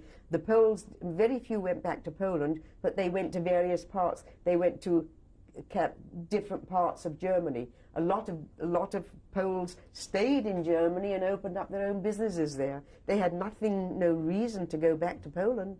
So were the people then all gone from Kaunitz? No, they weren't. But they didn't think that it was large enough to warrant a full-time worker there. So what they did, somebody went in once a week to see what they could, what their needs were, and what you know. Was that hard for you to leave there? Well, it was hard in a way, but then you knew that there were so many other places that needed workers. You just went where you were told. And so my next port of call was Belsen. Did Selma go with you? No, and this is another point, and I have to tell you a funny story about that too. Selma left Kaunitz after about 3 months because she was assigned somewhere else, and she was also trying to find her parents, if they were still alive. So she was assigned somewhere else because they felt that one person would be able to manage in Kaunitz. Well, when I was by myself there, and I had taken over this policeman's house, we'd taken over the policeman's house, and since it was a farming village, there was just ground, there were no houses nearby. So there was this house all by itself, and lots of other houses all by itself with the farm lands around it. And so the officer in the offices, from the police officers who helped in the first place, came along, and he gave me a revolver. And he said, it's loaded. He said, I want you to sleep with this revolver under your pillow, because you never know around here. You're one person by yourself. So I looked at him and I said, well, if you think I'm going to sleep with a loaded revolver under my pillow, you're very much mistaken. So would you mind taking the bullets out, and I'll sleep with an empty revolver under my pillow? Which I did, because there was no way I was going to fiddle around with the bullets, that was for sure. So I slept with an unloaded revolver under my bed, under my pillow, for the rest of the time. But it turned out to be okay. But then when I had to go, well, you just had to go. But I had another couple of marriages with the same dress. And I have a couple of pictures which I will show you of the 2 brides, or the 3 brides that wore this dress.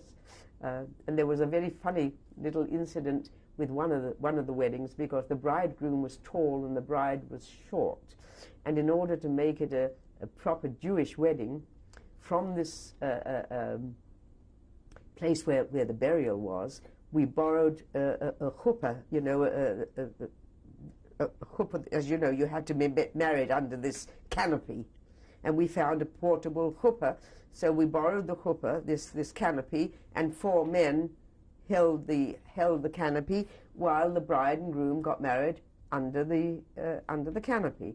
Well, most of these canopies always have a little fringe down the end, and I remember, because it was for me quite hilarious, one of the Polish fellows that was holding up his end of the canopy got a little tired, and so he kind of sagged a little bit like that, and so the fringe came down onto the bridegroom's face, and he was being married by going, he was blowing this fringe away while the wedding ceremony was going on, until I nudged this other one, and suddenly up it went again. But it was just a little funny incident that happened at the time. Okay, well, we'll stop here. Okay. Lily Schwarzschild. While I was in Kaunitz, I told you that I went to various parts for the Seder and had a hard-boiled egg. And in one of the rooms that I went into, I noticed that there was a chair with a peculiar cloth covering on it. And I couldn't understand it. It looked familiar, but it wasn't familiar. And it was this. This is how the chair was covered, on this side. And to me, that way, it looked like Hebrew lettering, in a sort of a way it does. Yes. So I asked them what it was. I said, what is that on there? So he goes to his drawer and he brings out a piece of cloth, and this is what the Germans had. This is the yellow star, the yellow star that Jews had to wear. But it was done as a roll of cloth. And somebody in Kaunitz, when he was liberated, found a roll of cloth in the camp and took it with him and used it to cover the chair on the other side. And I thought it looked as though it was some Hebrew lettering, and here it just says Juda, which is the German word for Jew in old thing. So I keep this. I've sent some of it to the various Holocaust museums, so that they have it in Washington and Chicago, and our museum also, which I sent. So I thought that was very precious, but I promised my son that I wouldn't give any more of it away, because this has to be somewhere eventually where it can go into archives, and that will be up to my son. So I thought I'd let you see that. So then after you left Kaunitz... After I left Kaunitz, I went to Belsen. And there, that was sort of interesting, but it was very, very different from Kaunitz, because in Belsen you had tremendous staff there. First of all, the Jewish organizations were there, the Joint was there, our Jewish organization from England was there, there were Christian organizations there, and there was also army people that also were sort of in charge, that to make sure that everything was okay. So there were large numbers of workers there. And how many survivors were there? There were about 15,000, but they weren't all survivors of immediately Belsen, because people came into Belsen to look for relatives. So that when the final day came, when people went out there to help, there were these about 15,000 Jews there. And the main part of the concentration camp was fired, because, as I mentioned, because of typhoid and typhus. And then they took over, and there was one man, a Jew, a survivor, and I have to tell you about him. A survivor of Belsen was a little Jewish man named Joseph Rosensaft. And if you speak with people in any of the camps, they undoubtedly would have heard Yossel Rosensaft. How do you spell his last name? Well, R-O-S-E-N-Z-A-F-T, Rosensaft. And he kind of took over. He was a short man, but a real doer. And he willed those people to live. He said, now you've got to live. You're not going to die on me now. And they didn't. Some of them did, of course, because there are mass graves there. But he ran the Belsen DP camp with all sorts of helpers, these helpers that I've told you about. And then he also got workers from the displaced persons, because there were all these thousands of people, and what are you going to do with them? If they weren't going to go out and get a job with Germans, and there weren't any Jewish firms that they could go and work for, because all of those had been rifled by the Germans anyway. So you had to give them something to do. And so Yossel started up all kinds of businesses in the camp. And a lot of them wandered around. They were still wandering around all other camps to look for relatives, things like that. But Yossel was the little stormy little man that gave the orders.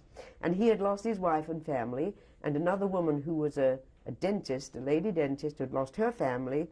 They got married. What was her name? Hadassah. I don't know what her original last name was, but Hadassah and Yossel were married. And they had a baby son eventually. And when I went to work in Belsen, the baby son was born. There was a little tiny baby in a little crib. And I remember one peculiar thing. Yossel died about 2 or 3 years ago, and Hadassah lives in New York. And the son is grown up now and is a lawyer. But at the time he was this little tiny baby in the little crib there, I remember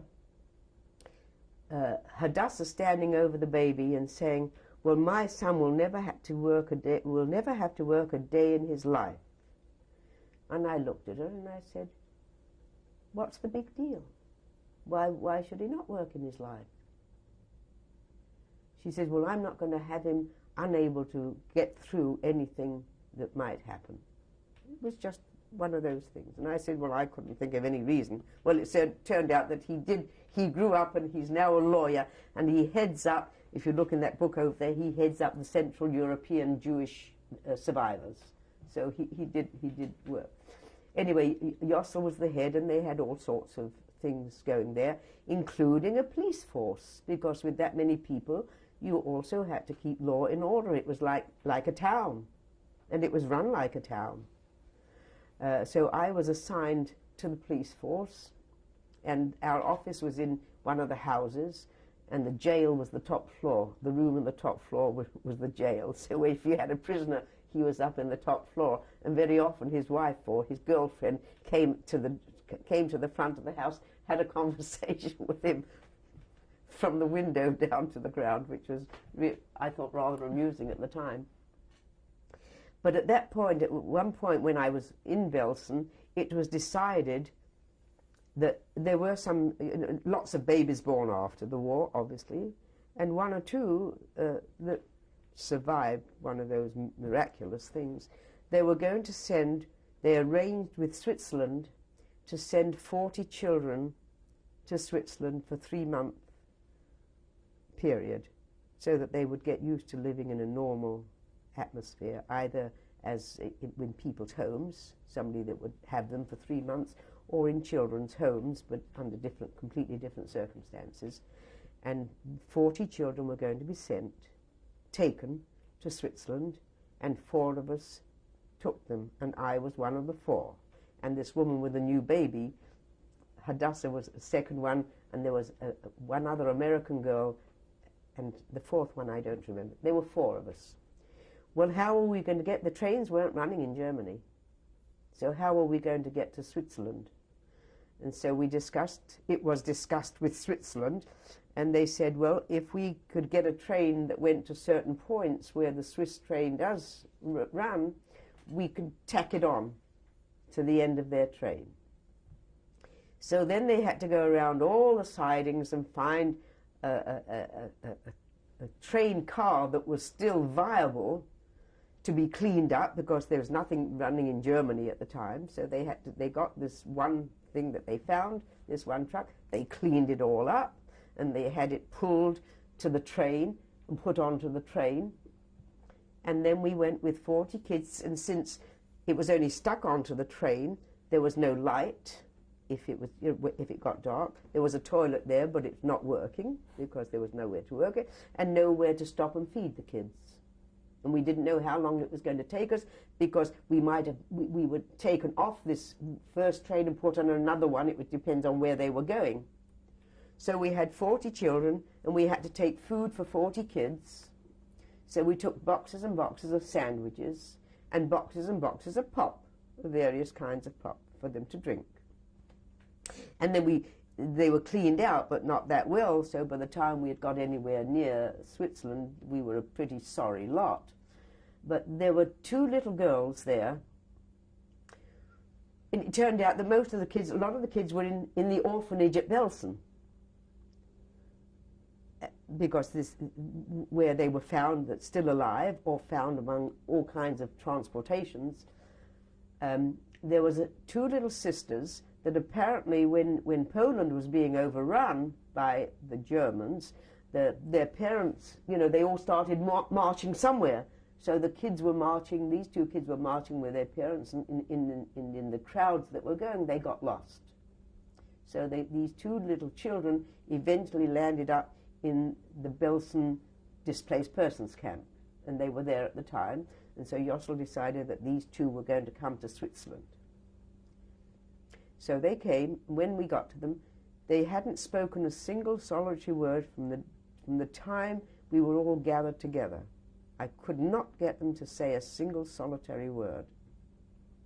So we put them all on the train, and the 2 sisters sat together, holding hands, and we were in that train for about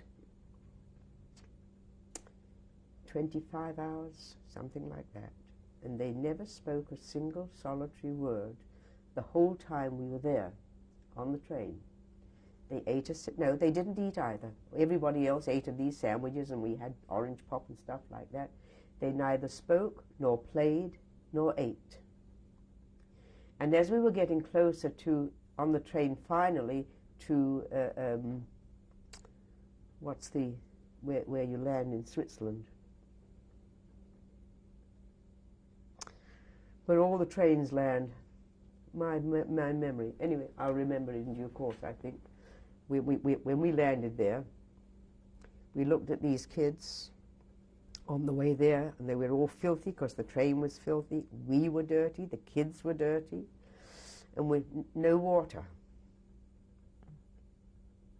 So we washed them in all the orange pop we had left over.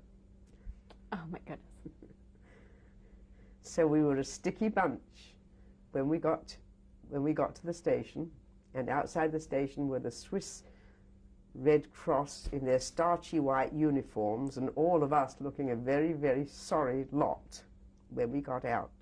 The two little girls that had still not said a word disappeared. Couldn't find the two little girls. Well, the ladies in their white clothes said, "To the showers! To the showers!"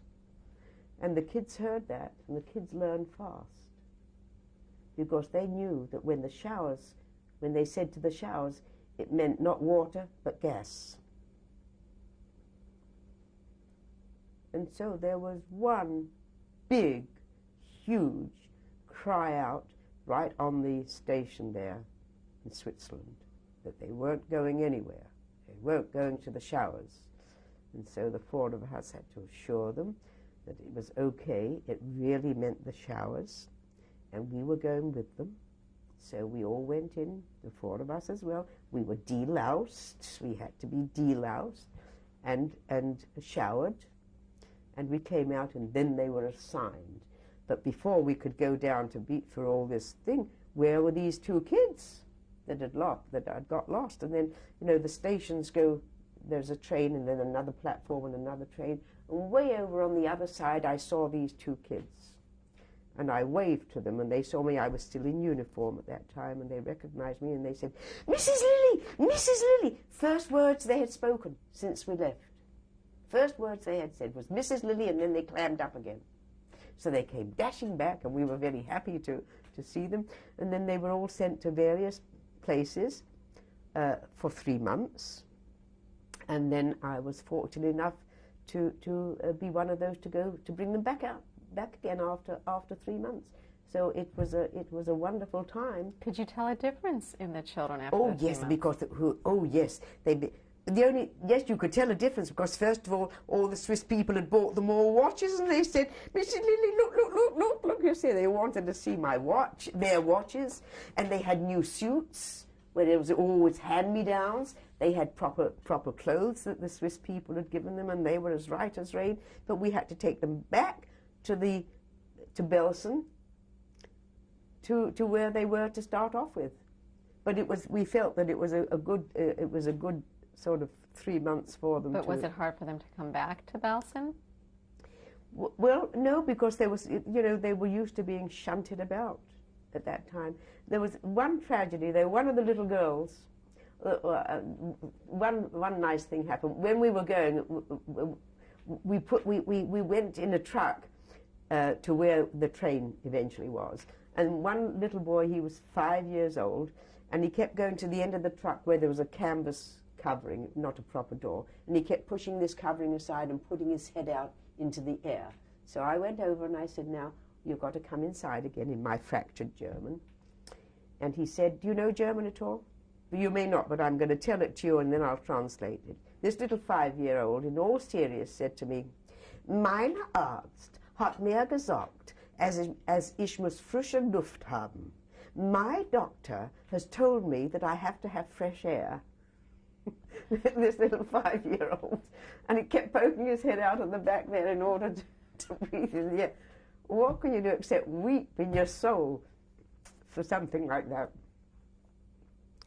So he came, and when we got back, then I went back to bring them back to Belsen.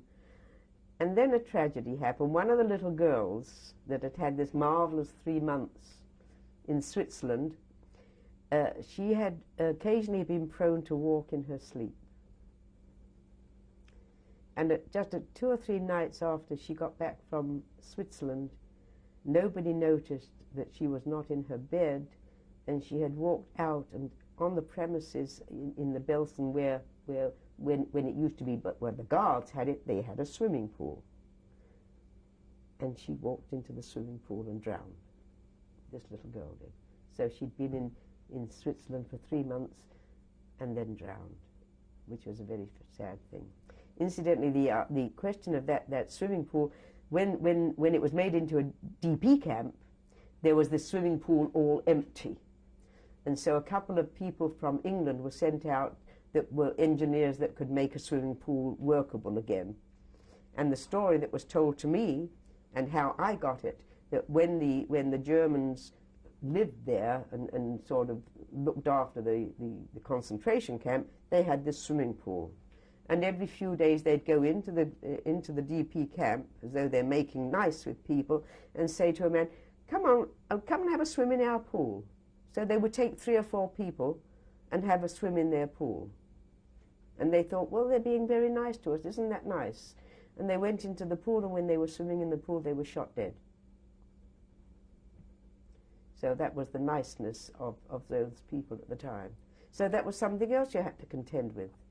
What was the atmosphere of the people in Belsen? By the time I got to Belsen, the atmosphere was very good because they knew that they weren't in concentration camps anymore.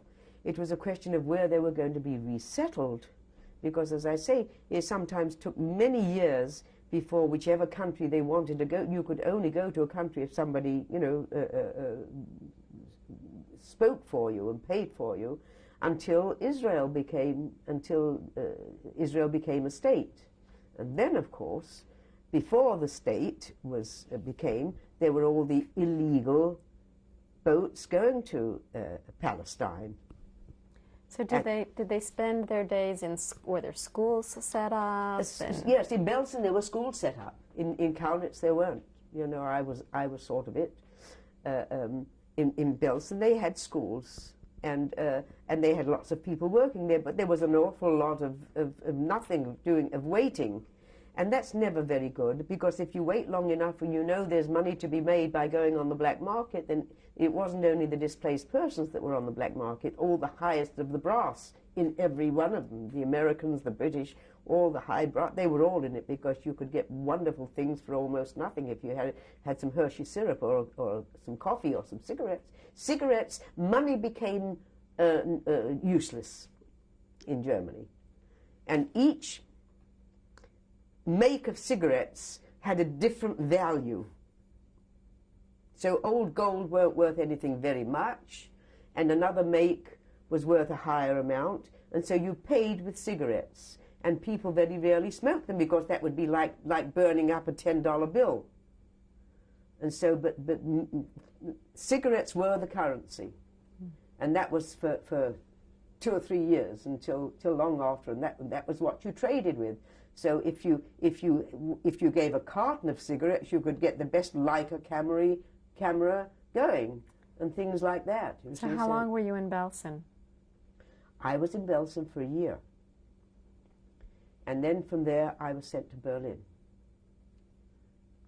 So that you were, probably the end of 47 or beginning of 48? Yes, that was when I went to, and soon after I got there, to Berlin, the Russians were part of the quadripartite allies, but they were on the outs with us at that time, and the only way you could get, they wouldn't permit any traffic along the Autobahn, along the main roads, getting from anywhere else into Berlin, because Berlin itself was in the middle of the Russian zone of occupation. So there was the British zone, the American zone, the French zone, and the Russian zone. And the Russian zone was all this eastern part of Germany, which included Berlin. So all outside of Berlin was Russian zone. So how did you get into Berlin? Well, in the first place, you could get in because when we were good allies, then you could drive in along the main roads, and you got along until you got to Berlin, and then you were in Berlin. When something went wrong with everything, with the higher-ups, they closed Berlin to any road traffic of the four Allies. Anybody else could drive in. For instance, if you were Belgium, you could drive in your car, but not if you were French, English, or British, or American. You couldn't drive along there. So you had to find another way of getting in and out of Berlin, because it also meant they wouldn't allow the trucks coming in with foodstuffs. So food and coal and flour had to come in by plane. And this was where the Americans came in with a marvelous airlift, the airlift of Berlin, which was the salvation of it. Berlin, American pilots, they took all the seats out of lots of planes, and they brought in foodstuffs for the whole of Berlin, to feed the whole of Berlin, and coal and all sorts of other things that needed to come in to keep a huge town going, went back empty and came back in again, and these were all the American pilots. Well, then it was decided in Berlin itself, apart from German Jews who had gone back to Berlin to live in Berlin in their own houses, in their own, not their own original houses, but as private citizens, as private German Jews. We had two displaced persons camps, DP camps, and they were mostly Poles. So it was decided that in order not to have to bring all the foodstuffs out for the whole of Berlin, plus the camps, the displaced persons camps, all those people would be flown out into the American zone where the planes were going anyway, and they would be put into displaced persons camps in the American zone. So the planes came in with food, and when it came in with coal, we had to go out and clean out the plane to make it nice and clean, and then it came out with people. And the people then were housed someplace else. And that was the only way of getting in or out of Berlin. Except one time, never mind about one time will come later. So I then was in Berlin, and I had an office in a big building that had been taken over by the British Army. And so they gave me a building as an office. And every week, once a week, or sometimes more than once a week, we had something called Sprechstunde, which means consulting hours, so that I would be there, because if you're in a camp in a bigger place as Berlin, you couldn't know where every DP lived or was or help them. But if they wanted some help, they could all come to that office, and they would always know that there's always an office there for them to come to ask questions. Approximately how many people were you dealing with? In Berlin, several thousand, because there were the German Jews, but I could deal with those directly because we had what was called the Gemeindehaus, which is the community house where we started, and that's where this big thing comes in, where the kindergarten was started. You see, but the displaced persons were in camps just on part of the land, and they were the ones that were sent out. So I had a letter one day, so I'd have these, and then I would do what I could, was still writing letters to try and get them out of the country. Still, after all those years of my being there were still all these people waiting for their various papers to go. And so obviously you had decided it wasn't only going to be 6 months anymore already. You've been yes, of course. When you realize that, you just began to get a feel for how to go about it. And when I first got into jumping back a minute, when I first got to Chemnitz, and we learned that there was this military police place not so far away, I learned very fast, because the Hungarian girls made marvelous Hungarian goulash and cakes, strudels. So I had them make goulash and strudels and invited some of the officers for dinner. And then when I needed blankets, or if I needed desks, or if I needed anything, I didn't have to go through doing everything in triplicate to send it to the army brass. You see, so it was very important. It was very important, that part. Anyway,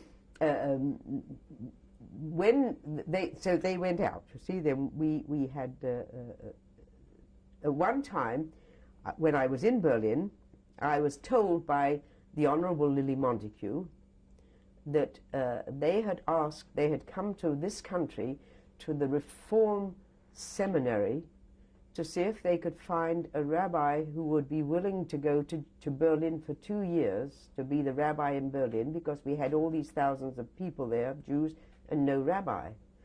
And they wanted a rabbi to be there who would give 2 years to Berlin. So you kept up your relationship with Lily Montagu. You kept up correspondence. I didn't. The organization did. Okay. The organization did. And so the organization went to Lily Montagu because she knew she was a rabbi in her own world, as it were, that knew all about it. She also headed up the World Union for Progressive Judaism, which then became a big thing in this country. And she was its head until she died, and now an American, I think, is the head, but she was very well known. So she came to this country because there were very few rabbinical schools in England. There were Orthodox ones, but not Reform. So she came to the Reform Seminary in Cincinnati to see if she could find a rabbi that would go, but it would need somebody who could speak German. Well, it so happened that a young rabbi by the name of Stephen Schwarzschild was just ordained. You see, he had come from Germany with his parents as a teenager. And the story of his parents getting out, I will tell you in a moment too. Then went to the Hebrew Union College in Cincinnati to train to be a rabbi, and was just ordained when Lily Montagu turned up and wanted a rabbi who would go to Berlin for 2 years, but who could speak English. Well, he was born not in Berlin, but lived all his life in Berlin. So he knew Berlin. Where was he born? He was born in, what's the place where everybody's born? All the Jews were born. The Rothschilds were born there. I've got a big book about it. You see, my memory from 50 years ago is very good, but no, I will remember that in due course. Very, very famous were all the... Do you remember? You don't remember where it was. I believe I told you yesterday. Frankfurt. Frankfurt. Thank you so much. Frankfurt. You did remember, and I'm glad you did. He was born in Frankfurt. His younger son, the one that's on my wall in the picture that I showed the other day, was not born anymore in Frankfurt. So he was a real Frankfurter, but he lived all his growing up life until he was 16, or 15, I think, when they came to America. So he went to become a rabbi, and then volunteered since he was just ordained, and they needed a rabbi that could speak English, could speak German, and his mother at that time was dying of cancer. So his father said, well, if you do go to Germany for the 2 years, I don't want you to come back when Mutti dies, because your job is there. And he did come, and his mother did die just a few months later, but he didn't go. We did go back for another reason, but we did go back. And so he came to Berlin, and at one time I had Sprechstunde, these consulting hours, but I had gone to one of the other offices, one of the army offices. I needed some information, so I wasn't in my office at the time, but I did have a German secretary, a girl secretary. And when I came back from my message gathering, she said, oh, by the way, the new rabbi has turned up. I said, oh, where is he? She said, well, he's gone to one of the American, in the house was the British, not the American, the British Army, and he had to sign up with the British Army because we still came under their umbrella of sorts. So he'd gone to one of the other offices to get his credentials okayed and to be given accommodation to live in. And so he wasn't in the office. And she said, well, he said he'll come back. Okay, he'll come back. Well, after a little while, a young man walks into the room, and I speak to him in my German, because I figured it's one of the displaced persons, or a German Jew that's come, since it was my visit consulting hours, he wanted to ask me something, or for some help somewhere. So I spoke in my fractured German, and this guy was grinning all over his face, and then spoke to me in perfectly beautiful English. And see? we'll come back to this on the next tape. Oh. Well, I was up to the point where a young man walked into my office, and I thought it was a displaced person that wanted some information or some help. But my secretary, who was sort of sitting on one side there, was trying to get my attention, and I didn't know what it was all about. So when I turned around to look at her, she was doing this. She was going... She was trying to say, not that he had a beard, but she only thought of a rabbi with a beard and being prayerful. And so it suddenly occurred to me that this was the new rabbi. This young man was the new rabbi, and indeed it was. And he had been brought up in Berlin, so he was very well known there. And the other point that I'd like to, so long as I'm mentioning him, I will tell you the other little bit about it. Our work took us together, obviously. We were dealing with the same people. Plus the fact, and that was important for him, and I'm not sure whether it was the people and me or my car, I had a little Volkswagen and a driver. And so when he needed to go somewhere, I could let him use the car. So he was very happy about that. But then it so happened at one time I had to go out to my headquarters because we were having a meeting of all the workers. And the only way you could get in or out of Berlin at the time was to fly out, because the Russians had, you know, stopped any traffic along the Autobahn. So I flew out to my headquarters, and I told Schwarzschild that he could use the car, but when I came back, I would let him know when I'm coming back, and would he please be out at the airport so that I could be picked up at the airport. So after 2 or 3 days, I phoned to say I was going to arrive on Tuesday, and would he be there? Well, he came there. Well, it was winter time, and it was very, very bad weather. And the first day, the Tuesday, no planes were flying into Berlin at all. So he went home again when they said there were no planes. And then the next day, there was another trial at it, and one of our planes was going. And I got on the plane, and we got to Berlin. And when we got to Berlin, you couldn't land because there was no visibility, not enough visibility, because these were only army kites, you know. So they had to turn right around and went back out again to where I'd come from. And the rabbi was there with the car and the driver, and I was not. And that was that. So the next day, I did get in, and I went in, and then on Friday morning, I had my Sprechstunde, my consulting hours, and every week the Jewish community of Berlin put out a paper. And it was a paper like a general news thing. The synagogues put out a sort of a monthly thing. Well, this was a weekly thing. But in the top corner, if there was a little black covered thing, then you knew that somebody else had died. And it was always very sad because, you know, one more lost. Well, when I got in, the paper was on the desk, and I started looking at it, and then I thought to myself, oh, there's another death, because there was a little black-edged thing. But when I looked at it closely, it said in German that Rabbi Schwarzschild announces his engagement to Lily Rose. So that's how I knew I was engaged. So I married him. What should I do? Okay. Could not. Well, then it was a question. There was nobody to marry us. He was the rabbi in Berlin, couldn't marry himself. So I was going to London on what we call furlough here, and that was just when Israel became a state.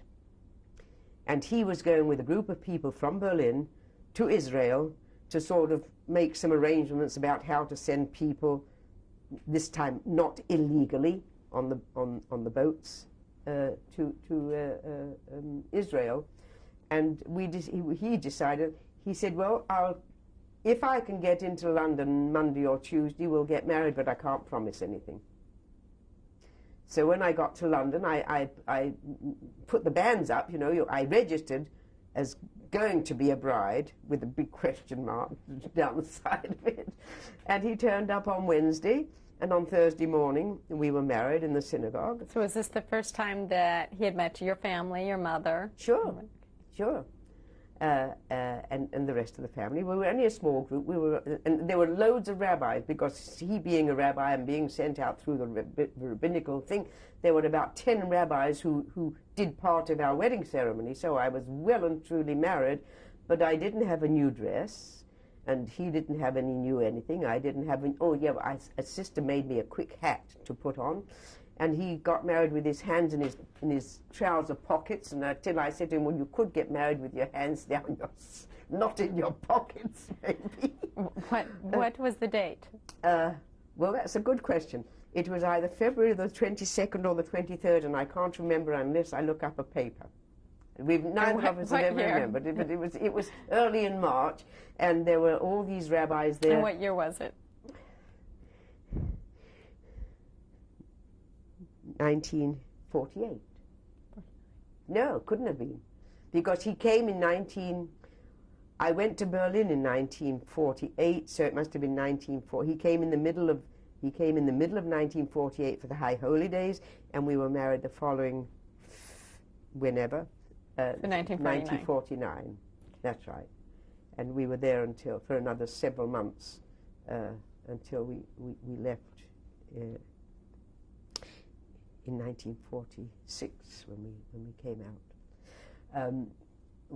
I might tell you not such an amusing thing, how my husband-to-be and his family got out of Berlin, where they lived in Berlin. And when I married Stephen, and we got through the army, we got some accommodations, it turned out to be a room in a house, a couple of rooms in a house, 1 block from where he lived in Berlin. And he remembered, as a young boy, that there was a shop at the bottom of the house, and then there were 4 apartments up above.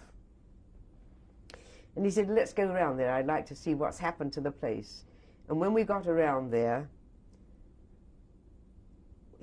the same shop that was there pre-Hitler or pre-war was still there. And we walked into the shop, and the shop clicked a bell as we got in, and there was a woman at the other end who had her back to us. And then when she heard the bell, she turned around and looked at us. And she was a distance of about from where that mantel shelf is, or a little further. And she looked, and she went as white as a ghost, and she said, Heinz? She thought he was his brother Henry, who was Heinz in Germany. And he said, Nein, Stefan.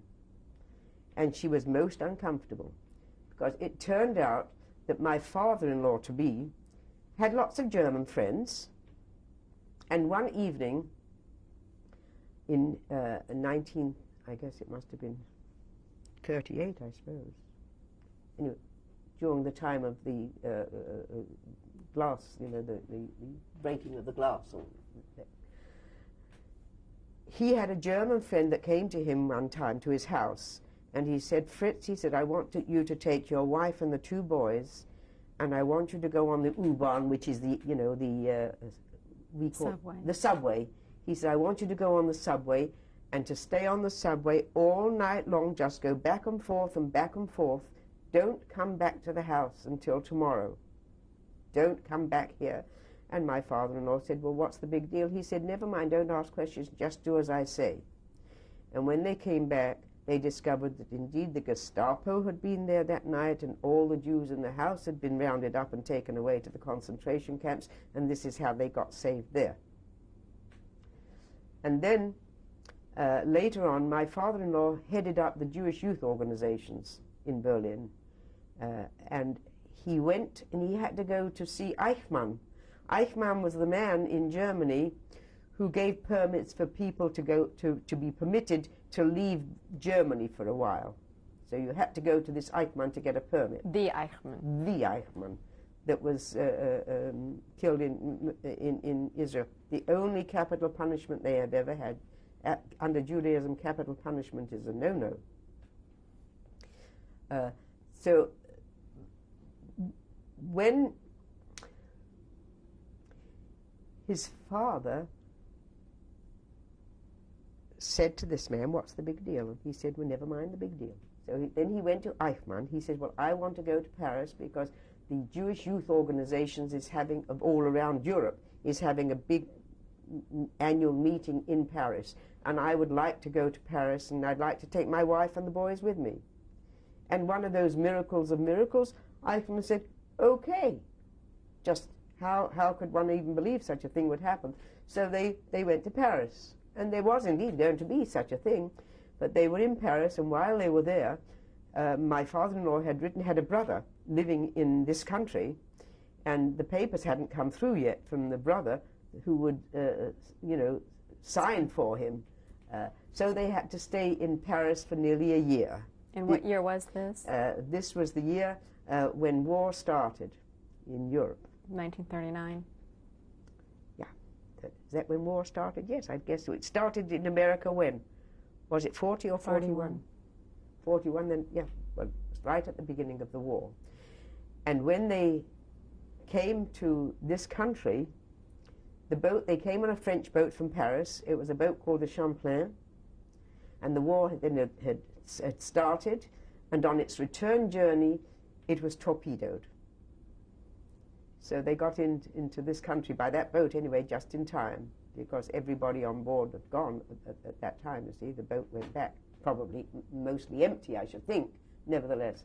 And so they from Paris, they got all the papers from my father-in-law's brother, and they came to live in this country, and that's where they were. That's where the boys sort of grew up. And that was when Stephen went to high school and then to the seminary to become a rabbi. And then came back to be the rabbi of all the Jews in Berlin, just brand newly ordained, 25 years old, with thousands and thousands of Jews to be taken care of. And the main synagogue in Berlin, where he had his main pulpit, had been taken over, all the synagogues had been taken over by the Germans during the war, and it had been made into some sort of a factory, a laundry. They'd made that synagogue into a laundry during the occupation by the Germans, but then it was resuscitated and made into a synagogue again, and he was the main rabbi there, but then had all the other synagogues in Berlin and the Russian zone of occupation to take care of. So it was a big job for a very young man. And so your job, the two of you, was to find some place for all of these people to go. Yeah, well, his place was to be the rabbi. My place to do whatever I could to help them to get to some place, or to make sure that they were well, if they need medications, if they need doctors, if they need hospitals. It was like the girl I took down, the one that died and the one that I took down to who then came to this country. But your job was, you didn't have any real set jobs. Your job was to do anything that a human being might need. So what did you spend most of your time doing in Berlin? In Berlin, well, the kindergarten was a big thing. Tell me about that. Well, there was a kindergarten that had been started, and then I took over. And that was why I got all this correspondence, and they wanted me to go back for the 50th year. They were going to have a big to-do on the 50th year, but I couldn't get back because I was in London at the time and my sister was sick, so I wasn't about to go to Germany and leave my sister. So then we also had an old age group. Believe it or not, there were lots of people that survived that were... This is the miracle. Two things I have to tell you about that. There was a very old man there who was probably in his 90s that had survived being in a concentration camp. And he used to like my husband very much, and they would chat together. And he said, well, Rabbi, he said, I'd like you to meet my baby son. Well, his baby son turned out, when we were both young people, his baby son was 78 years old. But it's all relative, isn't it? You see? And then there was a group of, so it was sort of a fun thing. It was a nice thing to see that the son and the father had survived. And then my job was anybody that was in the hospital that needed anything, I took it upon myself to give. And there was a girl who was living at home, but she had had an accident, and she had been taken to the hospital, and they had done something wrong with the X-ray, and she was paralyzed from her waist down because of some trouble that had happened in this X-raying. And she said if she could have a wheel, you know, a chair that could ride, that she could drive, that would be a great help. So I will show you a picture here. I got her one that she could drive out in the street with it and steer How it. did you get it? Well, there was a way, the only way you could get things, and this is how it was done. You got it this way. And this meant nothing was up front. Nothing was done up front. If you really wanted something, you had to go behind the beyond and do it in some other sort of a way. And so whenever, if you say, well, how did I get it? Well, I did it this way. And I went somewhere where there were such things are available, and I got one. And it's surprising what a few cigarettes will do, and some coffee. And so I got a wheelchair that was a mobile wheelchair. And we corresponded with each other for the longest time. Her mother also survived. But eventually you just can keep these things up for just so many years. So I don't know what finally happened to her, but I did get her the wheelchair, and that was sort of a nice thing, to happen. And tell me about the kindergarten children and how you got that started. Well, the actual kindergarten had actually been started by my predecessor, one of our girls as well, who had got it started, and then she was sent off someplace else, and I was sent into it. And what we did every month, we would first either every week or every month every week with the kids, we would have them there during the day, and we had 2 or 3 people to look after them and play with them and give them games and feed them. And then when it came to any special occasion, like Purim, we had a Purim spiel, and I've got some very nice pictures of that with these kids all dressed up in their Purim clothes. And we did this. That was a daily thing, you see. The kindergarten was daily, and then special occasions had special occurrences. And we also had a deaf group, and we would have them in the same building on certain days of the month where they could come in and have a light luncheon and a get-together. And somebody, people would talk to them, and occasionally we had somebody that would sing to them, or just to give them an afternoon where they could be together rather than in whatever place in the shelter where they were being housed. So we had the blind group and a deaf group and the kindergarten, and that kept us pretty busy. And apart from that, since that was part of Berlin, that was only part of my job, you see, so that the rest of it was doing whatever was necessary. And how much communication did you have with the rest of the world? I sent a report into my headquarters every month. But what sort of thing do you mean? The rest of the world, I had the correspondence of the rest of the world where I was trying to find out from the people who might be able to pay, to get these people out. Right. Did you have a sense that you were getting help, that the United States was helping, that you were going to be able to find places for these people to go? Yes, but it took a long, long time because the United States was not very happy about getting them in any more than England was. They had enough Jews, they decided. So it wasn't, and to start off with, the president at that time was not very keen on having them, and only later on did he become, the good man that everybody thought he was. But when you look into the archives of what was happening, he really didn't particularly want them, and so it was delayed and delayed and delayed until eventually many of them did come in. And in England, the same thing happened. The English government certainly didn't want any more Jews in England than they had. You may not know that for about 300 years, way back when, 15th century, Jews weren't even permitted to live in England. It was only under Cromwell did they come back into England, except for a few special Jews, like financiers, doctors, because it turned out that the Jewish doctors, they were considered very good, so some of those were permitted in. So there wasn't a great rush to let Jews in. And then there was a man, there was the Prime Minister at that time was somebody called somebody Bevan, but there was a Mr. Bevin that was this part. He wasn't the Prime Minister, but he was in the hierarchy of that part. And he came out to Berlin to look at things and to see for himself what was going on. And he came to the office where I was, and where the Jewish Gemeinde office, which was the Jewish Community Center, and he's sitting there with a whole bunch of Jewish people there saying, "We didn't want you Jews, we didn't want you then, we don't want you now." And he's saying this to survivors. Now, how do you cope with stuff like that? My husband was just sitting there as well about it, and that was his answer, that they weren't very keen. In the meantime, of course, there were children that were allowed in, and lots of women, and then it gradually opened up. But it didn't open up very, very graciously or very, very much, because, first of all, England was very... the other reason he gave, of course, was the fact that the war had left England penniless. And there was so much bombing in England that they needed all the accommodations for people to live in that had lost their own housing.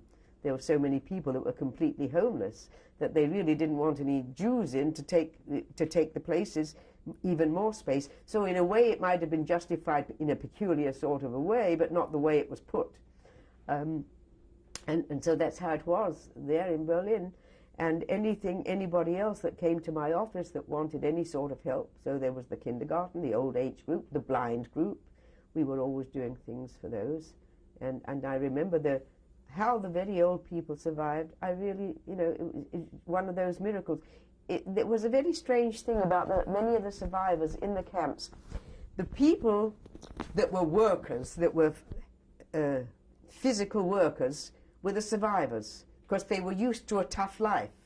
And it was the poets and the musicians and the writers and the very sensitive people, they were the ones that died off first, because they hadn't got that strength, that inner strength of survival. And it was very strange. Did the survivors tell you this themselves? Did they speak of those things? Some did, but it became such an obvious fact when you got all the names. Now, there's a couple, there was a couple in New York. They were both piano teachers, a husband and wife. And the older brother of this man that I knew from New York was in Auschwitz. And he was made into one of those that had to choose 100 people every day to be killed. Well, he refused to do it. So they killed him. If he wasn't going to hand out 100 Jews every day, then he was no use to them. So they killed him. But the brother was this brother and his wife, the two musicians. And the two musicians and the brother were great friends of my husband's family, because they all lived near the same place, and so they were very friendly with the Schwarzschilds. And then the couple, the musical couple, opened up a summer camp in this country where it was a music camp. And my son was doing piano at the time, and he went every year to that music camp to be, to continue his piano music with this couple, which was the husband died a few years ago, and his wife is still alive, and she sends me one of those round robin letters every year. She get what she's done for the whole year, and she goes back to friends in Germany every year, or Switzerland or somewhere like that. So we keep in touch. When the survivors would come in to sit with you and talk with you, Mm-hmm. what types of things would they talk to you about? Well, the first thing they didn't want to do, the first thing they did want to do, of course, was to say how many people they had lost, families that they had lost. The next most important thing for them was to get their papers to go wherever they wanted to go. That was a big thing. And after that was to tell you of what happened to themselves. And you had to have a very willing and loving ear, And you had to listen to these dreadful, dreadful stories time and time again. When I first went to Kaunitz, they made a sort of a stage in one of the barns, and they enacted, we called in some of the British Army brass to come in to see what was going on, and these men and women enacted a period of what they went through in the concentration camps. Very difficult to watch, where they were being dragged along, where they were being put into the camps, where they were put under the water for not to get water out and to be killed that way. And to be shot out, a Jew would have to choose 100 Jews to go out in the front the next morning, and all 100 were shot dead. Or they had to tell how they had to line up at the side of a mass grave and stand there and wait to be shot and fall into the mass grave. And these were the things that they were reenacting. But after about a month or so, it stopped. And the army brass came in, and I was glad that they did, because half of them didn't believe, except those that were at the concentration camps and opened up the concentration camps. Because, you know, they could have bombed Auschwitz so that the trains couldn't come in, and they refused. The Americans refused. The army refused. They wouldn't bomb it, so that it was still being used. So that they wanted to let you know, what really had been going on, because people simply didn't believe it. Then afterwards, the British government sent about a dozen people out to Belsen to see for themselves, and they took them out to some of the mass graves where they just looked down and saw all these hundreds and hundreds of naked bodies down there, and some of them got terribly sick watching it and never ever regained their health, because when you've seen something like that, well, how do you go about it? What do you do then? And so that's how it was. And so we did the kindergarten. We did any help that anybody came in if they wanted, if they needed help of any sort. And then we made sure that they had doctors and nurses if necessary, or things like that. Whatever anybody does in a city. Were there still remnants of when you were in Belsen? Could you see where those mass graves were? Oh, sure.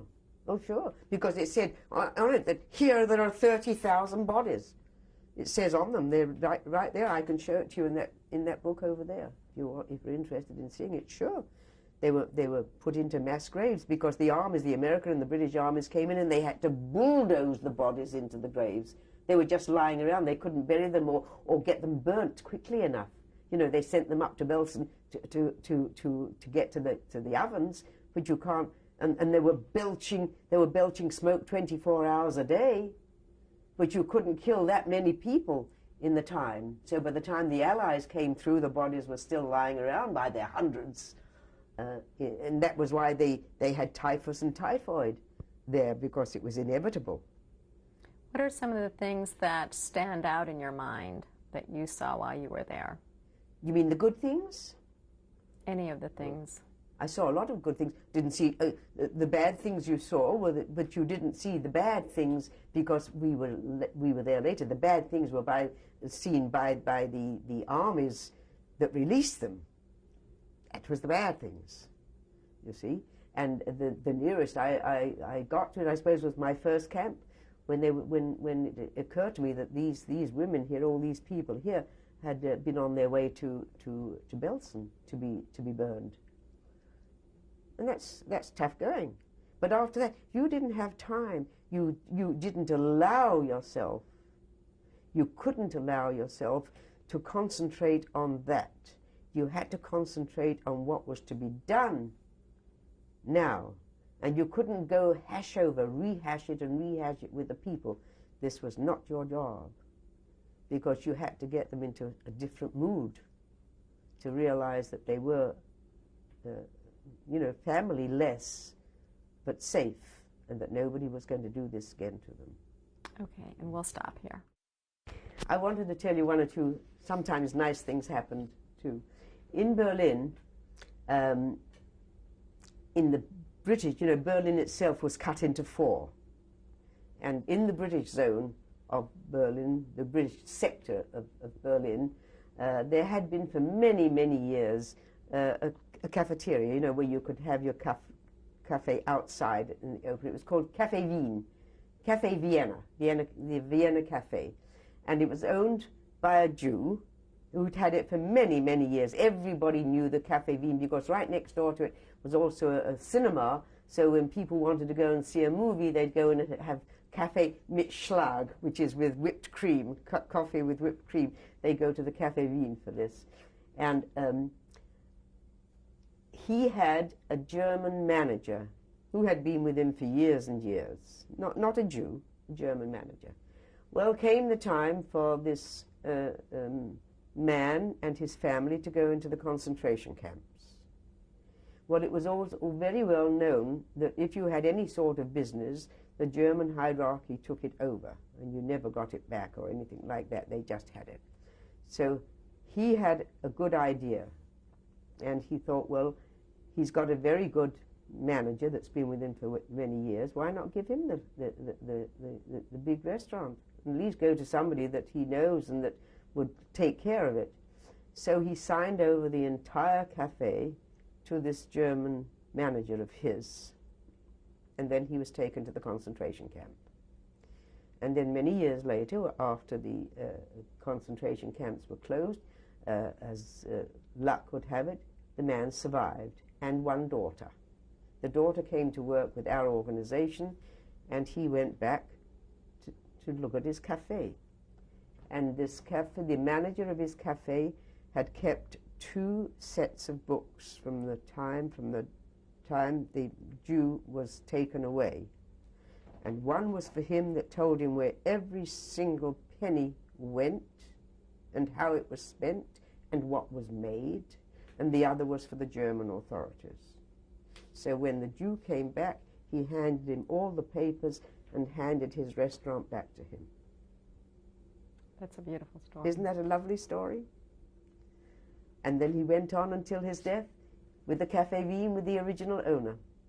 And while he was there, when he'd first gone back to it, you know, in Europe, as is maybe well known or not so well known, if a man reaches 70, that's a big thing, and you all take him flowers. Everything is flowers, always flowers. Well, at that time, this owner of the Wien Cafe turned 70, so we had him in our Jewish community center, and we had a big party for him, and the place was absolutely filled with bouquets of flowers. And of course, we had Kaffee mit Schlag. Do you remember his name? No, but maybe if I could look up my papers, I might remember. I don't remember his name. You know, it's a long time ago. I did years ago.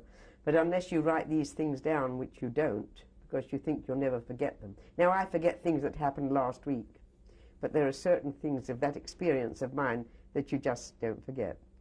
And that was one of them. Anyway, it was a very nice thing. But I thought I had a couple of other things. I told you about the bicycle, the children to Switzerland. Did you ever go back to Berlin with your husband after? Yes. Several years ago, the then Berlin mayor sent a letter out to any rabbis who were still alive who had ever been a rabbi in Berlin. And he invited them back for a week's stay in Berlin with all the usual dinners and congratulations and, you know, the usual thing. And since my husband had come to be the rabbi of Berlin while I was there, the invitation came to us too. And there were about 3 other old rabbis that had been rabbis in Berlin during the earlier days that were still alive. And so, with their families, they all came with their families. So we did have a week in Berlin, and they gave us a financial spending money. They gave us some spending money so that we could go out. But it was okay. But I think my husband was not terribly pleased about it. You know, where suddenly they were all saying such nice things. about the Jews when you knew that many of them were not so shiny white, shiny clean. But it was all right. It made it pleasant sort of thing. So let's go back to you got married in 1949. You went back to Berlin. Yes, you and your husband, and you spent another year there. That's right. And what happened that you left? Well, it was decided at that point. Well, we left because a lot of the camps were going to be, the DP camps were going to be closed up. And my husband had said he would give 2 years to it, which he did. And then felt that since it was sort of running on its own there, as a matter of fact, they had a cantor of the synagogue who is still there. He must be 90. But he was a young man with a very beautiful voice, and since he was neither German, he wasn't German or Russian or French or English, he was able to go out into the eastern part of Berlin, outside of the British part. He was one of the few, so he could go out to the synagogue there and sing out there. But he's still around somewhere. He's an old man now, but he is still there. Do you remember his name? Yes, I did. But I don't. I'm sorry. That's It's okay. terrible. Names just don't hang with me. But I'm sure I'll find it somewhere. Okay. I don't remember his name. But I do remember at one time he had a son, and he wrote to my husband while my husband was a teacher at Washington University, and he said, I think my son would like to go to Washington University. Do you think you could get him in? You see? Well, he said, no, I can only say that I know the family. I don't know anything about the son or anything like that. So I don't think he ever did come. But it was sort of interesting. That was And then one time when we went back, after the time when we went back as former rabbis, we went back at one time because we were going to be, my husband was going to do some Jewish studies at one of the universities. Not in Berlin, in Germany, and so we sort of made a little trip around, and we were in Vienna. We went by way of Vienna. And as a matter, we were in Vienna when the man who's the head of the Vienna hierarchy, and I ought to remember his name because he was at the UN very often. He was going back to be sort of the prime minister of Vienna. And we were in Vienna at that time, and he was supposed to come out on some sort of a balcony and speak. And my son happened to have known him because my son, when he was at a university in New York, at Columbia University, he had access into the UN. Because he had a program on a TV at school that was given to the students, and so he ran a news program. So in order to get the news, he would pop in and out of the UN to get to know what was going on there, and then put it out on his news thing. And so he could get in there, and this man, he got to know this man quite well, and I ought to remember his name, which I will do when you've all gone, I'm sure. But round the corner from where he was going to be hailed as the new man in charge, like the new president, was a synagogue. And this was happening on a Friday when he was coming out on the balcony, and we had gone to the synagogue, and as we came out of the synagogue, somebody came up to us and said to me, are you an American? And I said, no. So my husband said, what is it you want? They said, well, if you're American, we'd like to ask you what you think about all this. And he said, I'm sorry, we have nothing to say. And he didn't want to have any part of it at all. And when he finally came, and there were crowds of people there to see this man. God, I wish I could remember his name. Okay. I will in due course. We suddenly, while we were standing with the crowds of people that were waiting to greet him on this balcony, they were coming out, we heard a lot of chanting somewhere, and we could see some banners, just the top parts of banners in the distance, And it sounded to us, because we were paranoid, I suppose, it sounded like Sieg Heil, Sieg Heil. And we thought, now what's going on here? That was the German thing, you know. But it wasn't, it was, I ought to remember his name. They were saying this man's name. And it was a youth organization saying his name, and we thought they were saying Sieg Heil. And we were absolutely, you know, we jammed to the ground. And my husband said, well, I'm going home. And I said, well, not I. And so they came, everybody, to welcome this new man. And when he came out on the balcony, he came out and said 5 words. And everybody waited at least 3 or 4 hours for this. He was very glad to be back in Austria, because he'd been in this country during all that time. Very glad to be back in here. And he's quite sure that Vienna and Austria, and particularly Vienna, was going to be very good in the future. And he's very glad to be back. Goodbye. And that was his big discussion for all these people. And I will remember his name in due course. That's okay. Tell me about after you left Berlin. Where did you go? After we left Berlin, we went to London so that I could pack all my goods and chattels, because I knew we were coming back to America, because his father was in America. His mother died while he was in America. And we went back for the funeral anyway.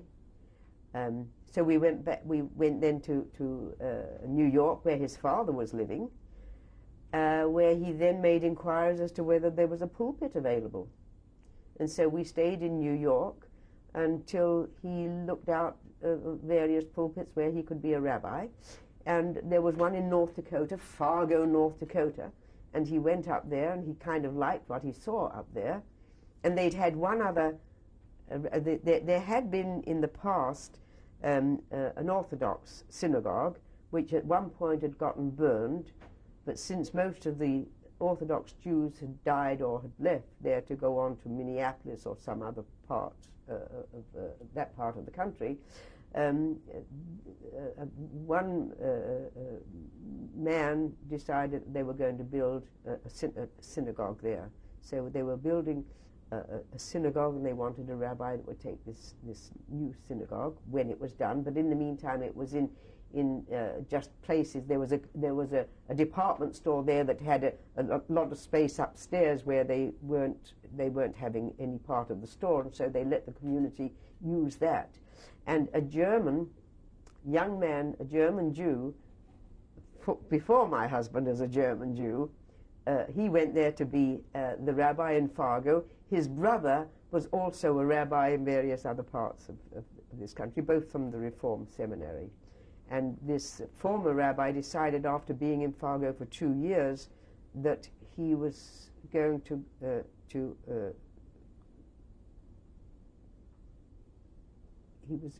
he decided, yes, because, you see, Israel had become a state. And so he was going to Israel. He decided he wanted to go and live in Israel. And so he left to go in Israel, and my husband took over his place in Fargo, North Dakota. And at that time we got there, they were building the new synagogue, but it wasn't finished yet, so we had all the services up at the top of this department store until the building was built. And then when he went up to be interviewed as to whether he would like to go there or if they wanted him, he says, well, I'll have to ask my wife, because she comes from England and she wouldn't be used to the weather, because it gets to be 30 below zero up there in the wintertime. So they said, well, we like you, so see what you could do about your wife. And I had long ago, when I got married, that where he decided his work was going to be, that was going to be my home, no matter where. North Pole, South Pole, Fargo, North Dakota, anywhere. Did you tell people where you had been? Oh, yes, I gave my first talk in Fargo, North Dakota, to a mixed group of Jews and non-Jews, to a fine arts group. They had a fine arts group that met every month, and so I was asked to give a talk, and it was the first they'd ever heard of or knew anything about it. So that was my first public talk, was in Fargo. Did you feel that people believed you? Oh, sure. Oh, sure. Oh, certainly. I had enough evidence to why would I make up a thing like that? You don't go out into the wind unless there's something there. And it's just that, you know, lots and lots of Jews didn't really know what was going on during the bad part of the time in Germany. They couldn't believe it in the first place, that such things could happen. And then they were always being told by all the big shots in all the countries that no, that's all lies. They just want to, you know, they just want to do that because the Jews want to come out and, you know, and live over here. And so they really didn't believe it, the extent of it, until it became. How long did you stay in Fargo? 7 years. And then where did you go? And then we went to Lynn, Massachusetts, and we were there for 7 years. And then? And then during that time, my husband was in one of the Jewish organizations. There's a monthly journal that comes out, sort of very high in knowledge, you know, not a weekend mag. It wasn't just a magazine, it was a proper journal, and he was its editor for all those years. For nearly 10 years he was its editor, and he would go into New York every month to put it to bed, as it were, to get all this done. And then Brown University asked him, they'd heard of him having done this work, as well as being a rabbi in Massachusetts. They asked him if he would give a year in their department of philosophy and you know, churches and synagogues, that sort of thing, for a year. And he thought it would be a nice idea to do. So we went there for a year, and while he was there, he decided that he liked teaching. He was a very, very good teacher. So we left the synagogue, and while he was at Brown, Washington University, the Jews of St. Louis put up some money for a chair of Judaic studies at Washington University, and he was asked if he would like to fill it. So he came here to interview them, and they liked each other. And so in 1967, we came to St. Louis, where he taught at Washington University, attached to the philosophy department, but it was Judaic studies. And now it's a huge department. He was it for all those years. The Jewish community of St. Louis paid in the first few years, and then after that it was taken up, because it was a very popular course, and it was taken up by the university, so it went on from there. How do you feel that your experience has affected your life? I feel that, yes, I think they affected my life very profoundly. First of all, you know, when I was dancing, and I was dancing at concerts, and I was doing all the things that young people do, and the normal sort of things, and then suddenly it occurred to me that there's more to it. There's something that needs to be done in this life. And that was when I volunteered, and that changed my life completely. And from then on, I've been trying to put the word out all those years, but until it became closer to this 50th year after the Holocaust, not too many people were very keen on hearing all the terrible things that went on, because they didn't want to lose any sleep. Now, I have my last sister, who died several months ago. She would never she would never listen to any of my talks. She said, I want to sleep at night. I said, but you have to know. And only when I was talking to some other people that she would get a glimpse of it, but she never asked me a single question. Never. And I was sorry. I didn't resent it, because people have to cope with these things as best they can. And lots of my friends, that you know, the people that I was very close to, school friends, and they said, oh no, we didn't want to hear about it. It would make us, we wouldn't be able to sleep. We wouldn't, you know, it would be too uncomfortable. And I said, well, sometimes you have to be uncomfortable to know what you've got to do. But none of them, and none of those either, have ever asked me questions. Sometimes I push it at them and let them know, but they don't. Do you have any children? I have one son. When was he born? He was born in Fargo, North Dakota. I had when I got married to my husband in London and went back to Germany, I did get pregnant while we were in Germany, but I aborted at the beginning of the 6th month. So and then I had several miscarriages after that. But I wanted a child, and then when we got to Fargo, I got pregnant again, and he's up there without the moustache, but he's up there. He teaches. He's a law professor at the University of San Diego. Now when my husband was a rabbi, of course, my son was going to be a rabbi, because there was nothing his father could do that he wasn't going to do.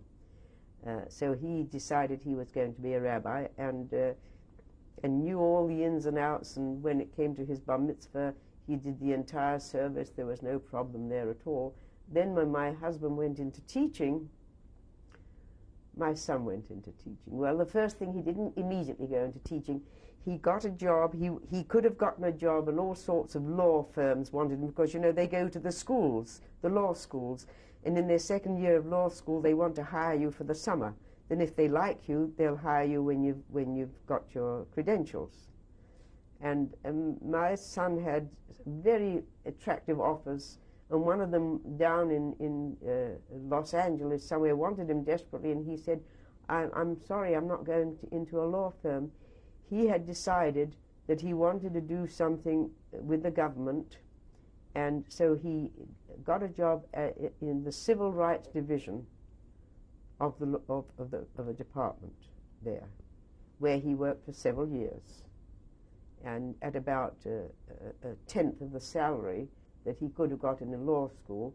But he had no wish to be in a law firm. He wanted to do that particular kind of work, and so he did that work in Washington for several years, until one time when he had an opportunity. It was the time when law schools were hiring people, and he had a friend that was in a law school who asked where he was teaching in New York whether they would hire this Maimon Schwarzschild for a year. So he went there for a year, liked teaching, decided to stay in it.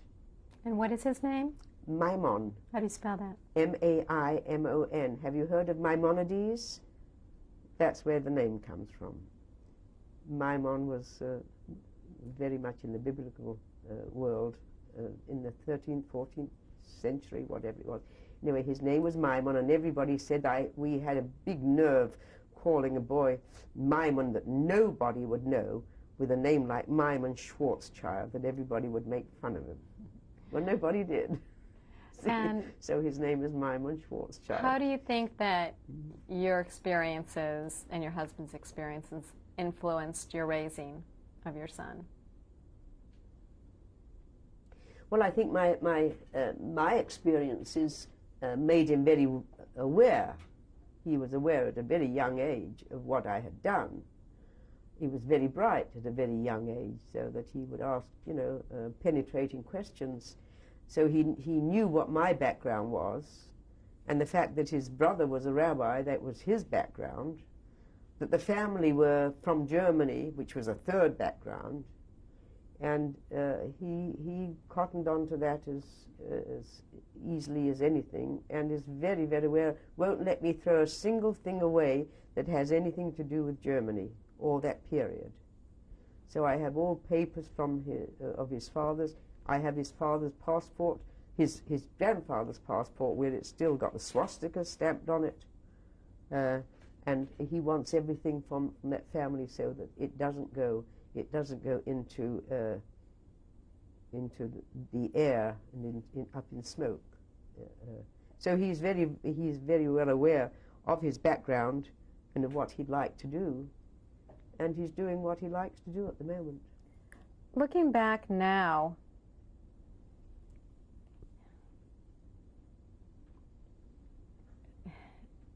at a young girl who gives 4.5 years of her life to helping others, what do you think about that? Well, I don't know whether I had mentioned that somebody said something to me about it which made me feel very uncomfortable. And I don't know if I told you, but I'll tell you now. I gave a talk a year and a half ago or so, and that time there was a small audience. But in this small audience, there was a woman in a wheelchair and another woman.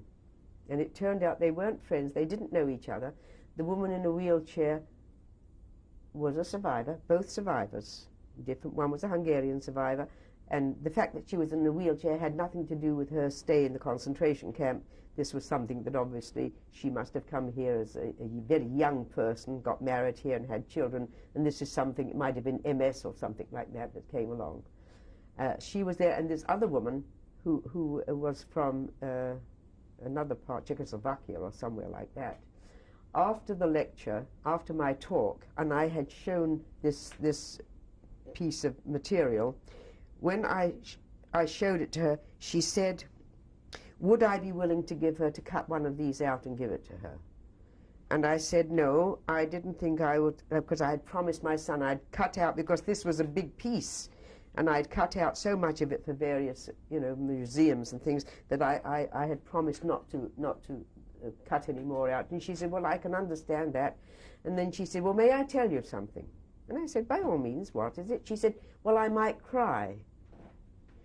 And I said, well, maybe we'll cry together.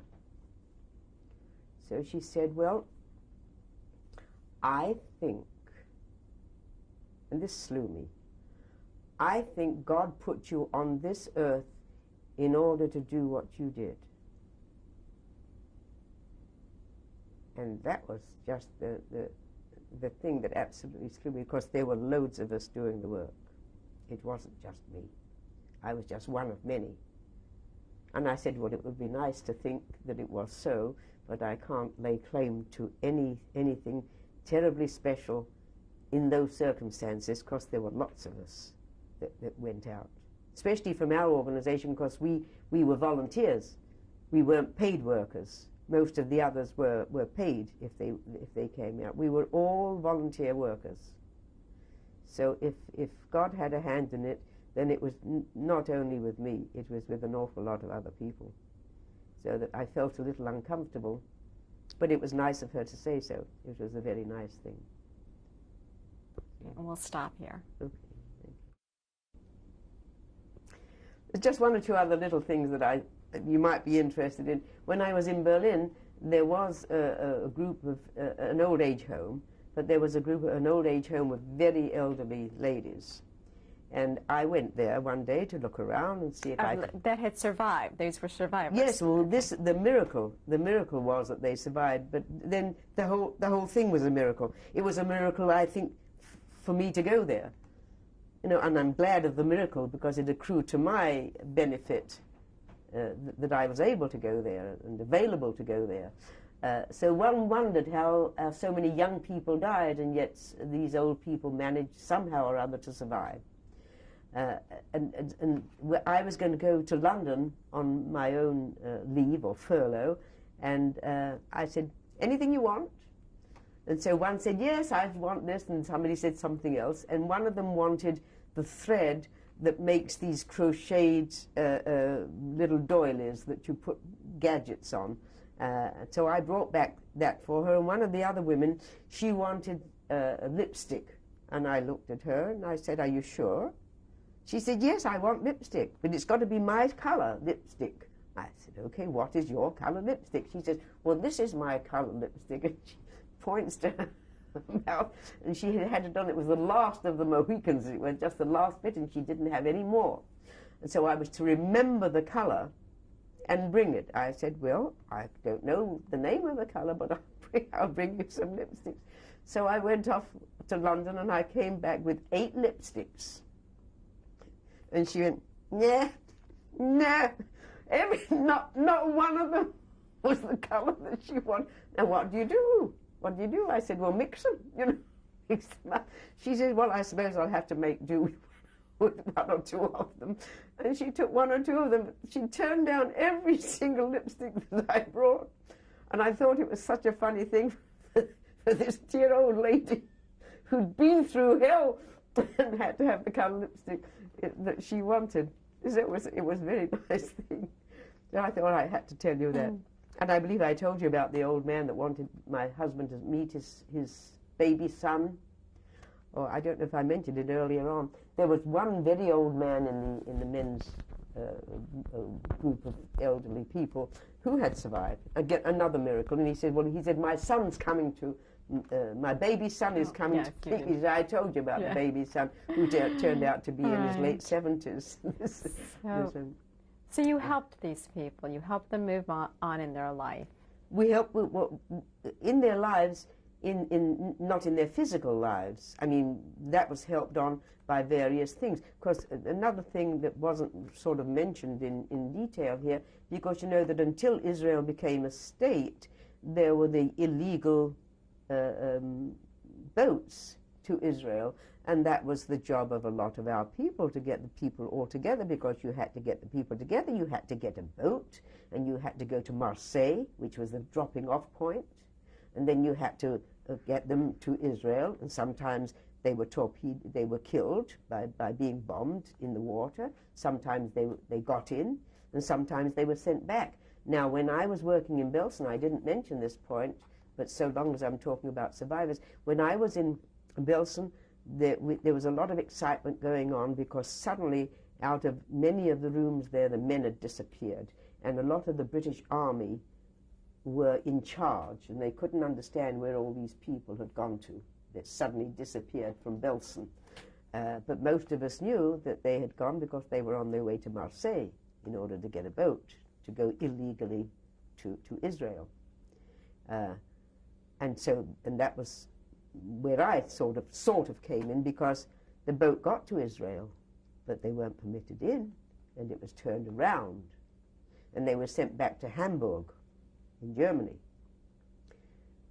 And from Germany, they went back to the DP camps where they were to wait for the next time, so that the people that had disappeared from these rooms suddenly were back in their rooms. You see, and when they started talking about the damned British that wouldn't let them in, and here I am a British person there, and I had to really get them to understand that my work and my feelings and my heart were with them, and not with the people that were turning them away, not with the British people that were turning the boats away from Israel, or from Palestine as it was in those days. So that too was part of our work. And many children were that survived were, apart from these that we had in Belsen that I took to Switzerland, but they had special places for children to be kept, because they kept these children and trained them as they got a little older about going on the water, because the children too were taken on the illegal boats to Palestine. And they had to learn when to be quiet and how to be quiet, you know, all the way when you're doing something which is illegal in the first place. So all that was part of the work. So as I say, how anybody could say that I was anything special, I sure wasn't. You see, when you know all the things that did normally go on in those circumstances, and what was being done, and what was being done. Oh, I have to tell you a funny thing, if I may. It's going back a bit. When I was in Kaunitz, there were some, after the Hungarians, there were Poles, and the Polish people only knew of Orthodoxy. Well, you know, a Polish woman, or an Orthodox woman, can't have sex with her husband until she's gone to the mikveh, which is a bath that comes from running water. Men do it on Sabbaths, and women do it after their period. Well, you have a period every month. And Kaunitz was miles from Belsen. And Belsen, among all the other things that this Jossel Rosensaft made in Belsen, was a mikveh, so that people could have their ritual baths. The men could have their ritual baths before the Sabbath, and the women could have their ritual baths after the end of their period. And so some of the Polish women who had no means of transportation had to pick up whatever they could, and it might have taken them 4 or 5 or 6 days to get to Belsen in order to go into the mikveh and then come back again. They were just about in time to have 1 or 2 nights with their husbands when they had to start the whole thing all over again. And one laughs at it now, but it's a problem. It's a problem when you're dealing with people like that, you see. And there was no way of our having such a thing in Kaunitz anyway. We did get a shochet is a slaughterer, an animal slaughterer. And so since these people wouldn't eat non-kosher meat anyway, even if we could get them some chicken or beef or something like that, they couldn't eat it. So once in a while, a slaughterer came in one time to Kaunitz because we discovered that a few miles away there was a slaughterhouse where the non-Jewish people were slaughtering their cows for food. And so they were going in, under Jewish law, you could only eat the front half. The back half is non-kosher, as you know, of an animal. So you can only use the front part of the cow or whatever you're going to kill.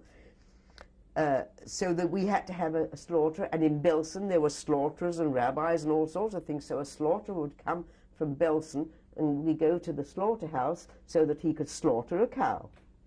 And I went there as a young person, never been in a slaughterhouse myself, ever, I'm glad to say. And when we went in there was a cow that was tethered that the people of the slaughterhouse had just slaughtered. And they do it their way, which is very different from, they do it with a truncheon, and the Jewish way of slaughtering is to slit the throat, and in 3 seconds they're dead. That's how it goes. Well, there was this dead cow tied up on this rail thing, but the legs were still moving. An automatic thing. Well, I went outside and went around the corner and threw up right away. I said, I'll never eat meat in my life again, was my thought. But then they took that away, and then the Jewish slaughterer went in and did what he had to do. And what happened, the Jews got the front half of the cow, and the slaughterhouse got the back half of the cow, which wasn't kosher anyway.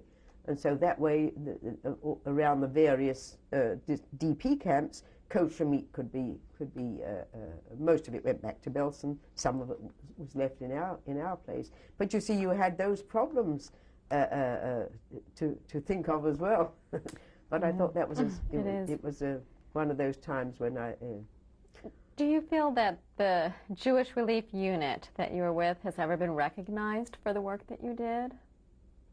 Oh, I think so, because the Jewish Relief Unit was part of the Jewish organization, the Central British Fund of London, which is still there, and they still organize here. And incidentally, I have an interesting thing to tell you and to show you, because I think, and you can tell your boss in California. Let me see if I've got it here. I was looking through all my papers to see if there was anything else here, which I'm sure I have, that would be of interest to you. And I came across...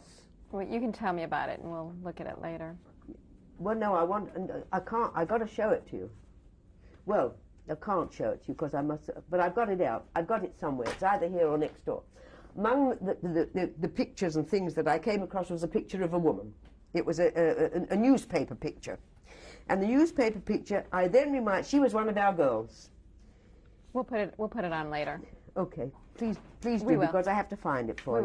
Well, and the picture was of this woman. It was a newspaper article about her, and she came out with our organization, but she was attached to the American unit of the Jewish people from the American unit that went out, and so she was in the American zone, and I didn't see much of her, except I knew before she went out I knew her, and then afterwards when we had a meeting I knew her. I'd forgotten all about her until I saw this paper, which I will happily show you, because she was the one that worked with the movie, not with the movie, what's his name? Schindler. With Schindler. No, not with Schindler. Yeah, Schindler, the German. Well, she took him someplace. She housed him somewhere. So she, long before it ever became a movie, she was part of the Schindler deal, and I wanted to show you this paper because it's sort of very interesting. And I had forgotten that, I'd read it, but I've got a big box down below. One of these days they have to go into some archive. I've got a carton this big that is filled with 1 million papers. But what are you going to do with them? And have you gotten involved in, what have you done since you moved to St. Louis? Are you involved in organizations? How do you... Well, I'm in the museum. Obviously, they did 2 or 3 hours of taping there, and sent me some tapes. And I belong to all the Jewish organizations, and I give them donations every year, and I belong to a synagogue here. And do you still speak about your experiences? I happily speak to them when I'm asked. Now, there have been some Jewish organizations that have asked me to speak, and I'm very happy to do it.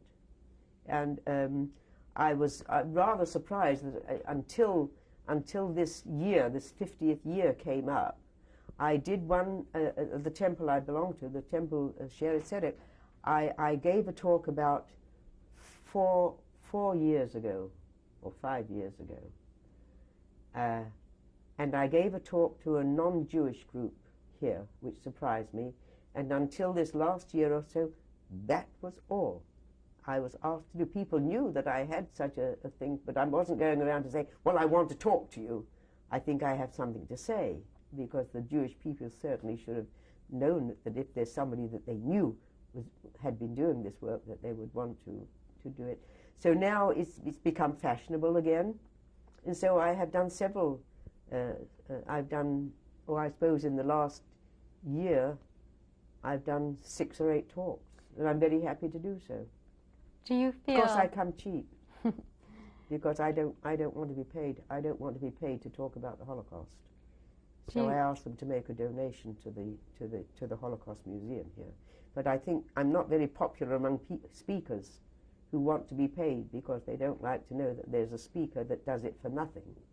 But I just can't see myself earning money. The only way I would do it is if they would give me a donation, which I then give over to the museum. I can't see myself or think of myself earning any money on this experience. Not for me to put the money in my bank and spend it on some box of chocolates or something like that. Do you feel that there were any lessons that you learned from your work or from the survivors? I guess several, in a sort of way. I had to acknowledge to myself, which everybody had thought of as Germany down through recent years before Hitler, as being a very highly cultured country, which turned out not to be the case where the Jews were concerned. And I also learned that you have to build up something. Now, I refuse to be hurt by anybody that says anything, if they want to say something anti-Jewish to me. I figure that they're sick people and they have to get themselves cured. And that's their task, not mine. I'm not going to cure them, because if they've got a cancer, then they have to cure this cancer. As a Jew, I would never ever have thought of not being a Jew. And if it's tough sometimes, c'est la vie. It's tough. But I must admit that down through my life, apart from 1 or 2 little things from kids at school, and I remember one time, I don't know if I mentioned about my sister. I had a sister, my last sister that died just recently, when she went out to work. We were all working when we were 14 and 15. We were out working. We weren't still at school, for goodness sake. And years ago then in England, if you wanted to get a job in certain places, you had to fill in a form. And very often it said, religion. You see, well, this last sister of mine that just recently died, she was blonde and blue-eyed and had a short nose, the very opposite of me. And she never looked Jewish in any shape or form. So when she discovered that she never got a job when she put Jewish up there for her religion, she put C of E, Church of England. And then she never not got a job, you see. So that she didn't mind doing that. Well, I wouldn't go that route, and I don't think I could go that route, because some people say I don't look Jewish. I think I do, and it's fine. I can't change my face. And they say too many years have gone by. This is it, brother. You got it. This is it. What message would you send to people about helping others in need? In the what? I think Jews in particular should be very careful and very willing to help other minorities that are in trouble, because they've been in trouble themselves. And I think, for instance, when it comes, for instance, to black and white, Jews, most of them, have white faces. And so you can get away, you know. You're not always, if you don't look Jewish. Blacks can't get away from it. And so I think that the black situation is a very, very sad one, and it would be nice if the world came to the conclusion, they all like to say that God made everybody, that everybody is equal under one God, or two gods, or five gods, whoever they want to do it to. So that would be my choice. But I have another funny little story to tell you. Not so funny. When I was in London a couple of years ago, I always meet a couple of friends of mine, and one of them was telling me a story where she was walking along Oxford Street, which is one of the big main streets of London, big business streets, and in one of the department stores they have a nice restaurant, so she always goes up there once a week to meet for tea. And she was walking along, and she was going to walk to this restaurant, to this store, and coming toward her there was a blonde woman wheeling a pram. And when she got close to her, she saw that the baby was black, and the woman pushing the pram was white and blonde.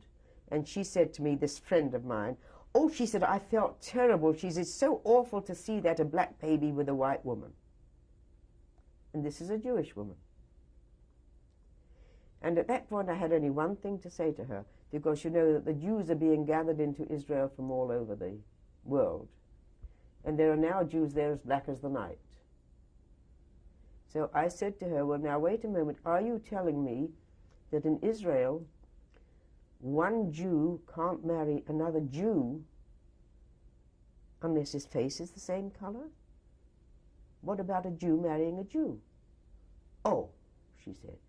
She'd never even thought of that, because there are black Jews everywhere.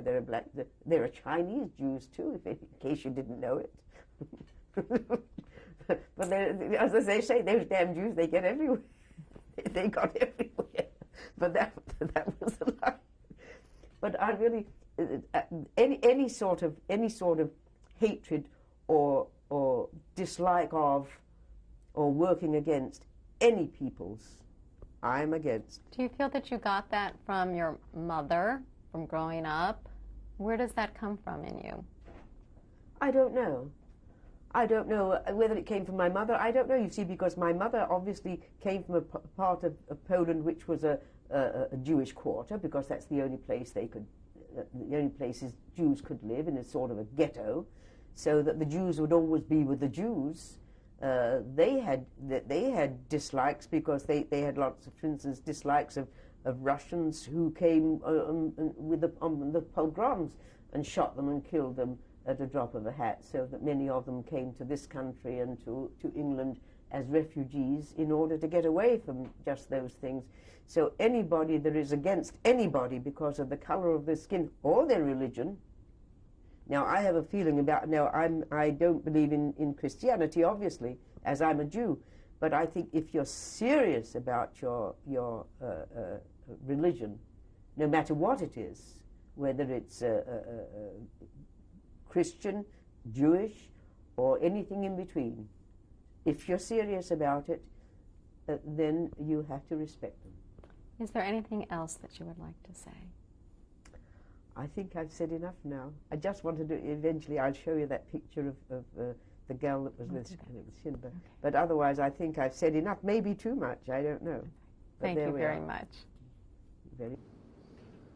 Well, that's a picture of me. That was taken just before I left for Germany. As you can see, we all went out in uniform, and on the beret, on the hat, there's a little badge there that says JRU. There's a Magen David as a design, and then it says JRU, Jewish Relief Unit, in the middle of it, and there's one also on my arm. But we all went out in uniform when we first went out to Germany. Go ahead. This is when we first went out to our headquarters in Germany. So most of the workers that we had at the time, the volunteers, are there. Later on, more joined us because we needed more male car drivers. But this was the first bunch of us that went out. And then from there, from that particular place, we were sent out to our various places of work. We were told where we had to go. Okay. That's me on the right and Selma Selby on the left. The two of us went out to Kaunitz together at that time.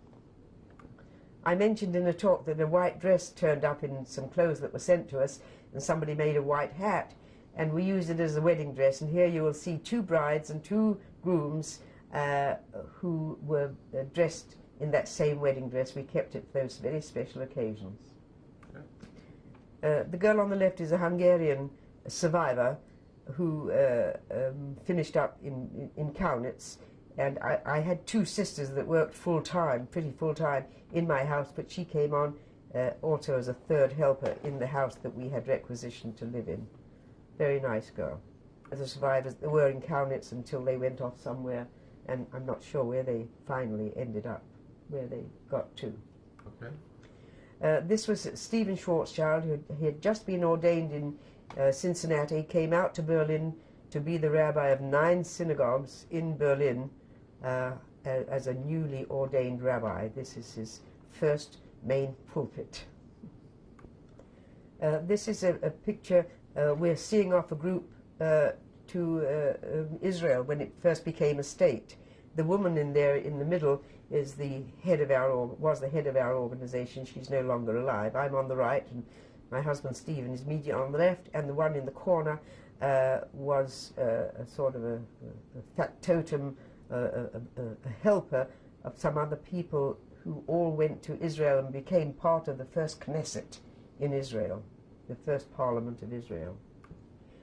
This I mentioned in my talk about the kindergarten in Berlin, and this is the kindergarten in Berlin, and this was during one of the Jewish festivals, the festival of Purim, and I'm in there in the middle. You'll see with a tie, so you'll recognize that I'm not one of the children. And next to him there's a man, and his name was Sam Solomon. So the two of us looked after, apart from other things in Berlin, the kindergarten was one of our responsibilities. This was at a nice tea time that we had for the kids. Okay. This was during the Purim festival, and all the kids get dressed up in fancy clothes, and we take their pictures. There's some other very nice pictures of them. This one is one of my favorites because of the expressions on their faces, both at the Purim Fest, where we put on a little spiel. You know, there was a little concert, and they were they'd never seen anything like this in their lives, and this is their look of wonderment to me is just absolutely marvelous, and I adore that picture. Okay. This is both Sam Solomons and I accepting a little bunch of flowers from this little girl after the festival that she handed to us. Very sweet, very lovely. Okay. I've had this for many years, but only when I was looking for some pictures I came across this. This woman was one of our group, but she was then seconded to an American group and worked in the American zone of occupation, and she was the one that was with Schindler, the Schindler's List, and she took him places and got him settled afterwards, and there's a whole article there about it. Very interesting, and one should read it.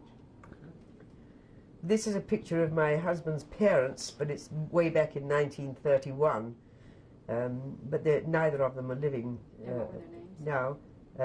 Fritz and Ryle, or Rachel I suppose would be the English name, and Fritz would be anything, Fred, but their German name of Fritz and Ryle as their first names, Schwarzschild. Okay. Yeah. That's my husband after he'd grown his beard, taken here in St. Louis